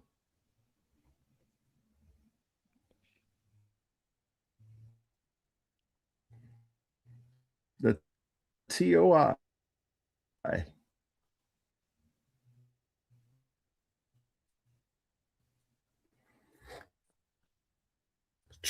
Trump says U.S. forces use discombobulator energy weapon during Venezuelan raid. Because I remember people do that. Like, I mean, Venezuela putting up much of a fight. And if Venezuela can't put up much of a fight, I wonder what fight the people on the street they're going to be able to do.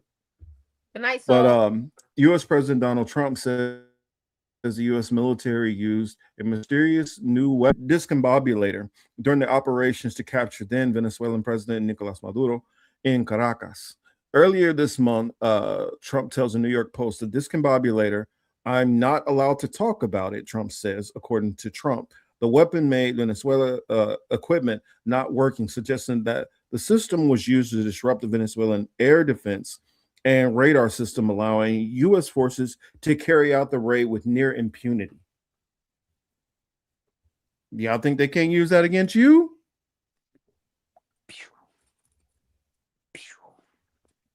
That's what I'm saying.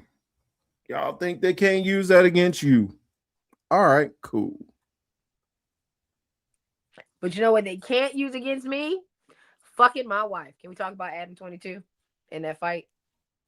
Oh. Not you. I gonna fuck on my wife. Man, I don't know. Hey, people is built different. People is built different, man. Like Young Don was even talking about, because that's how I even found out about the fight.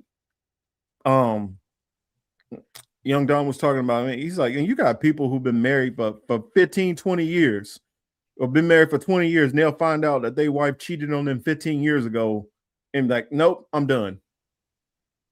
And this dude allowed his wife. I mean, maybe if they was, I don't know. I guess people into the swinger thing stuff too, but I don't know. I guess it's a different type of person. Bro.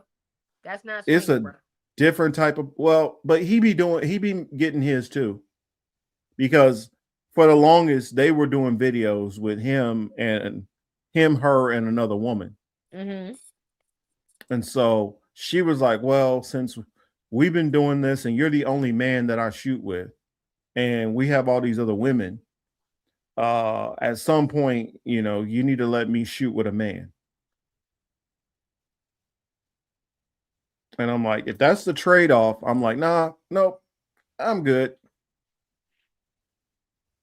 But he made, and the crazy part about it is he tried to act like that don't bother him. Man, that shit to burn me up. If we would like, well, hold on, 50-50 on that. Because if I'm in a relationship with somebody who's already open about that, and we've like established ourselves of being either open or, you know what I'm saying, we out here, you know what I'm saying, flip-floppy applesauce and crisscross applesauce, that's different. But if we didn't establish this as being crisscross applesauce, man, I'll be burnt the fuck up. Did you hear the stuff she was saying to him to try to hype him up for the fight? No. That I'll finally give you some ass? I don't know. She was saying like, hey, make sure you go in ahead and you take out that aggression. Remember, he's the one who had me biting that pillow. Oh, bitch, I'll beat your ass. I was like, whoa. Let me pull this up, because for y'all who don't know. The way I would have knocked her in between a washer and a dryer. Baby.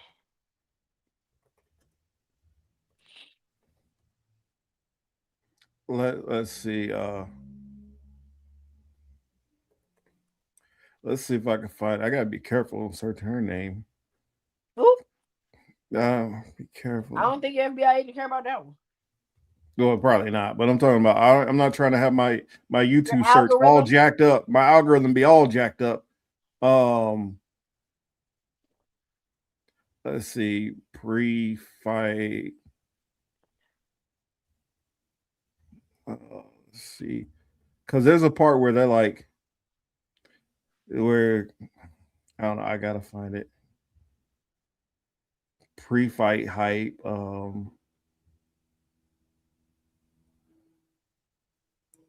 Where was it at? Where she's telling him like,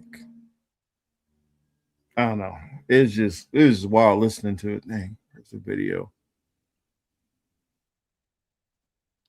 I don't know. She was like, "Yeah, you need to make sure you fight hard because that's the dude who made me feel so good." And I'm like, Washer and oh, dryer. That bitch getting out between the washer and dryer. Maybe even the dishwasher and the stove. I don't know. I was like, "Oh no, that's not right." No, washer and a dryer. You got it. You gotta go. You gotta go. Get her. She gotta go. Dang, where's the video at? I was trying to find because there's a video where maybe that's what I needed. Adam 22 training. Because during his training. Yeah, during his training. Oh, I'm gonna have to really knock him between the washer and the dryer now, bitch. That was what she was using to try to hype him up.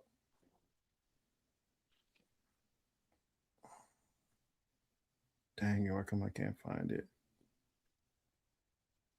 I mean, for him to go down the way he did, it was embarrassing.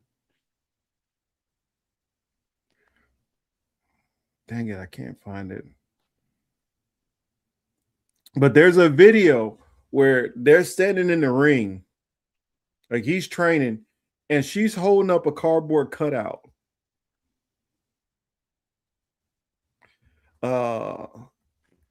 She's holding a cardboard cutout of Jason Love. They gotta be trolling. It's gotta be trolling, bro, after a while.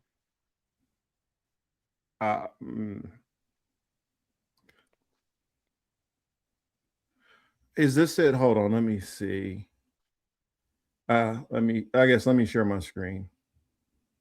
Because this is crazy. I'm like, that's craziness.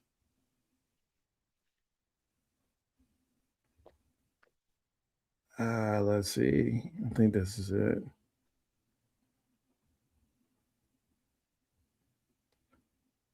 Let's see. Trying to decide who I'm going to sleep with on fight night, I just feel like there's so many factors. Do either of these guys have any energy left for sex at the end of the day? I don't know. I've never done a boxing fight. Adam, what do you think?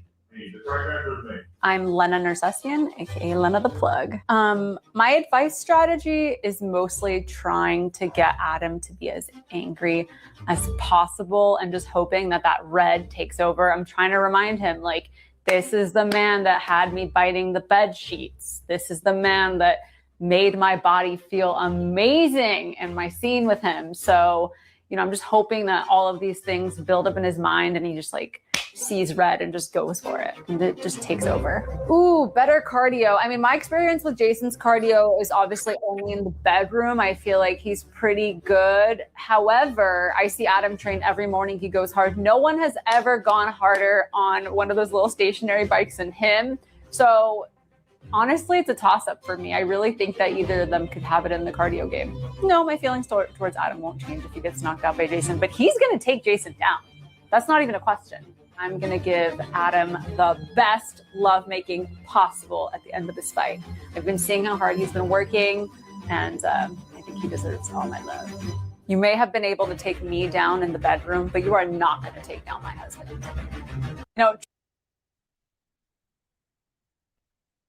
So what do you have to say about that?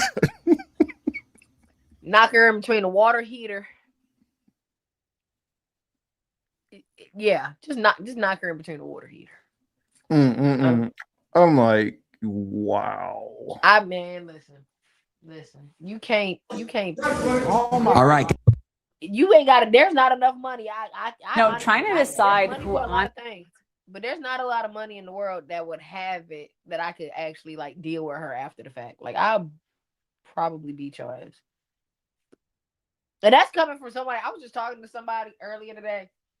Somebody used to deal with or whatever, and he got mad because I was telling him about how other dudes be attracted. He even got in his feelings and was like, "Don't say no shit like that to me." Uh-huh. I mean, I ain't even dealing with you no more. I didn't know you were upset about that. He was like, don't no man want to hear that shit. True shit. But God, dog, wash her in the dryer, bro. Knock her ass the fuck out.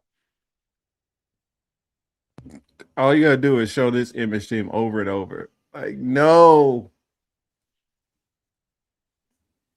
I don't know, man. I don't know.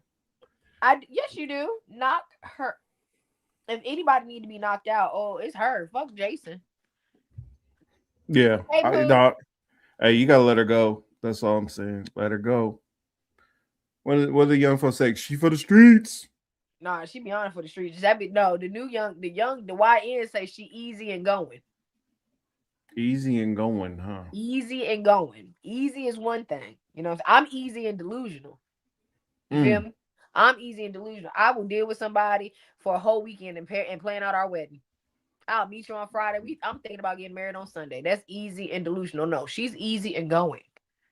Okay, she easy to get in there, get in, and she gonna go with it. Yeah, she going. I think it's for content too, Abby, because I be damned. That's got to be for views. That's got to be for likes. It can't be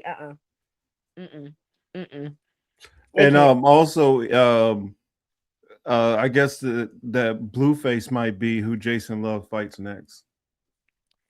His fat sloppy ass ill. I don't even know why he's still relevant. Well, I it'd be messed up if Blueface was like, well, then if I fight, fuck then your wife. Exactly. Yeah. I'll fight on your behalf, but I get my turn too. I got a tag too. Yeah. Well, I think this is also plugging for her next, no pun intended, for her next plugging. I guess she's supposed to be with some dude called, I don't even know if I want to say this out loud, but I think his name is like the Girth Master or something. Sorry, my bad. Yeah, I'm like, I don't know. Maybe he likes it. Maybe he gets off on being embarrassed or something. Or maybe finances are that bad that he just got a full-on turn to the whole OnlyFans thing. This is what I don't get. They're already, I don't know how they money is or something, but they're multimillionaires. Why she feel the need that she needs to do this? I don't think she needs to do this. I think she just wants to do this and using my career as an excuse for her to be able to sleep with as many different men as possible. No Tino shade, but don't men do it too?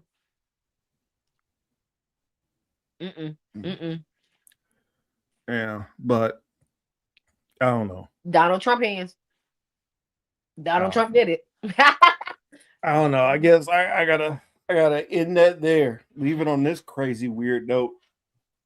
I actually gotta go cut my damn hair. Remember, I'm going out. I'm the one going out this time. God damn it. Marcus got somewhere to be, y'all. Well, then also I gotta check that. What's the score on that game right now? I think they're playing right now. Who's playing? Isn't or maybe that's tomorrow. Maybe I'm tripping. Probably tomorrow, bro. Oh, playoff games. Let's see. I don't know. My team is playing. KU is playing K-State. Oh, you talking about? I was about to say, baby, I don't think your boys in the game no more. No. I do still follow the playoffs though. I think Denver and Patriots are playing tomorrow, or are they playing today? I don't think NFL's playing today. I think they done with Saturday game. I could. Oh, they know on Saturday. Yeah. Okay, it is tomorrow. Tomorrow at 12. Yeah. Oh. But yeah, that's what's going on there. And thank you everybody for showing up. Appreciation. I know my brother Saul is not feeling me and not agreeing on the point, but I'm glad he'll at least hear me out. Like I say, y'all won't always agree with stuff I'm gonna say, but at the same time, some of the stuff I've said, I just have not said directly that where I was getting my guidance on understanding certain geopolitical things. And the crazy part about it is when I didn't say I was getting it from the Bible, y'all plenty of times y'all were blown away at, dang, how was Marcus so right on this situation? Yeah, I didn't even know y'all were getting Bible prophecy, but as soon as I say Bible, everybody loses their mind about it. But y'all were getting Bible prophecy, and it was right. Because here's the thing, y'all just have been dealing with too many people who don't know how to decipher it and understand it. And because many have grown up in the church listening to bullshit for so many years, y'all think it's all bullshit. No, it's the person who's been telling you it is bullshit. That's the thing. They don't understand what the hell is going on. And they've been reading it through what they've been taught in those cemetery schools. So they get out of the cemetery schools and open up a church. And that's how they've been keeping. I feel like, and especially the people who are Catholics. Catholics and Jewish people are the biggest group of atheists ever. And I get it, because y'all been hearing the biggest loads of bullshit. Yeah, I know. I don't call them seminary schools. I call them cemetery schools. Because you teaching people to be spiritually dead. That's what you're teaching them. You telling them nonsense. Because you don't understand what the hell that book is talking about. Hell, if you look up like certain words, like for instance, when it talk about hell ain't talking about no fiery pit down below the ground with somebody with pitchforks. Ain't what it's talking about. If you even look up the word devil, the devil don't talk about no damn red little serpent and none of that shit. Devil means deceiver. Devil means deceiver. The Satan, Hashatan, that means the adversary. But many of y'all don't know what the adversary is or who the deceiver is. So y'all don't understand what the hell this thing talking about. Or even what the term Lucifer even means. Lucifer is a light bringer. Light bringer back in those times was talking about somebody who was at the top. Somebody who is a star or a celebrity. That's a light. But y'all don't know what this is talking about. Y'all don't know what none of this was a lot of y'all don't know what none of this was talking about at all. And the whole concept of hell comes from Dante's Inferno. That's what I'm saying. A lot of this comes and he from, won't even doing a good job of keeping his bitch in check. Let's talk a lot about of this comes from Greek mythology that's been infused in the Bible to get people who had other pagan beliefs to believe in this new religion of Christianity. That's what most people are arguing against. What you're arguing against is the Bible, how it's infused all this pagan bullshit from Europe into it. When the book is not no European book. That's what I'm talking about. So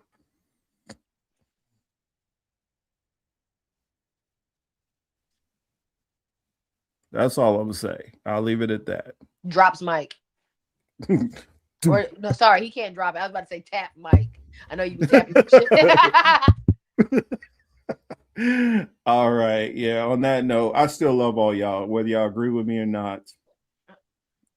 I still love all y'all. And obviously, I must be saying some things that might have some truth or sincerity in it. That's why y'all probably still deal with me.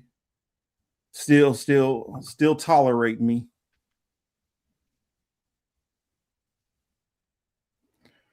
Yeah, I think that's all BS, Chris H. I think they all full of shit. These people are saying this stuff. I think they full of shit. Because I don't even believe in the concept of heavens that Christians believe in. So that's a whole nother thing. And if you get into like literally the language translations, none of this stuff means what none of these people were talking about either. None of this stuff means it when you get back into the Greek and Hebraic translations. None of it translates into what these people what is said in the Bible. So, all right. On that note, this has been the Political Matrix. I am Marcus Morvis Cage here with Voodoo. Love y'all. All right, love y'all, and we will see y'all. Storms here. Peace out. Peace out. I think we got what, one more what is it, one more Saturday? I think we have one more Saturday. I think we have one more Saturday. Are we going back? Oh no. After the Super Bowl. Yeah, after the Super Bowl. So we'll be going back to Sundays after the Super Bowl in February. All righty. All Night, right, y'all. solo, night, Peace. guys. Much love. Thanks for tuning in. There is discrimination in this world, and slavery and slaughter and starvation. Governments repress their people. Millions are trapped in poverty, while the nation grows rich, and wealth is lavished on armaments everywhere. These are differing evils, but they are the common works of man. They reflect the imperfection of human justice, the inadequacy of human compassion, our lack of sensibility towards the suffering of our fellows. But we can perhaps remember, even if only for a time, those who live with us are our brothers, that they share with us the same short moment of life, that they seek as we do, nothing but the chance to live out their lives in purpose and happiness, winning what satisfaction and fulfillment they can.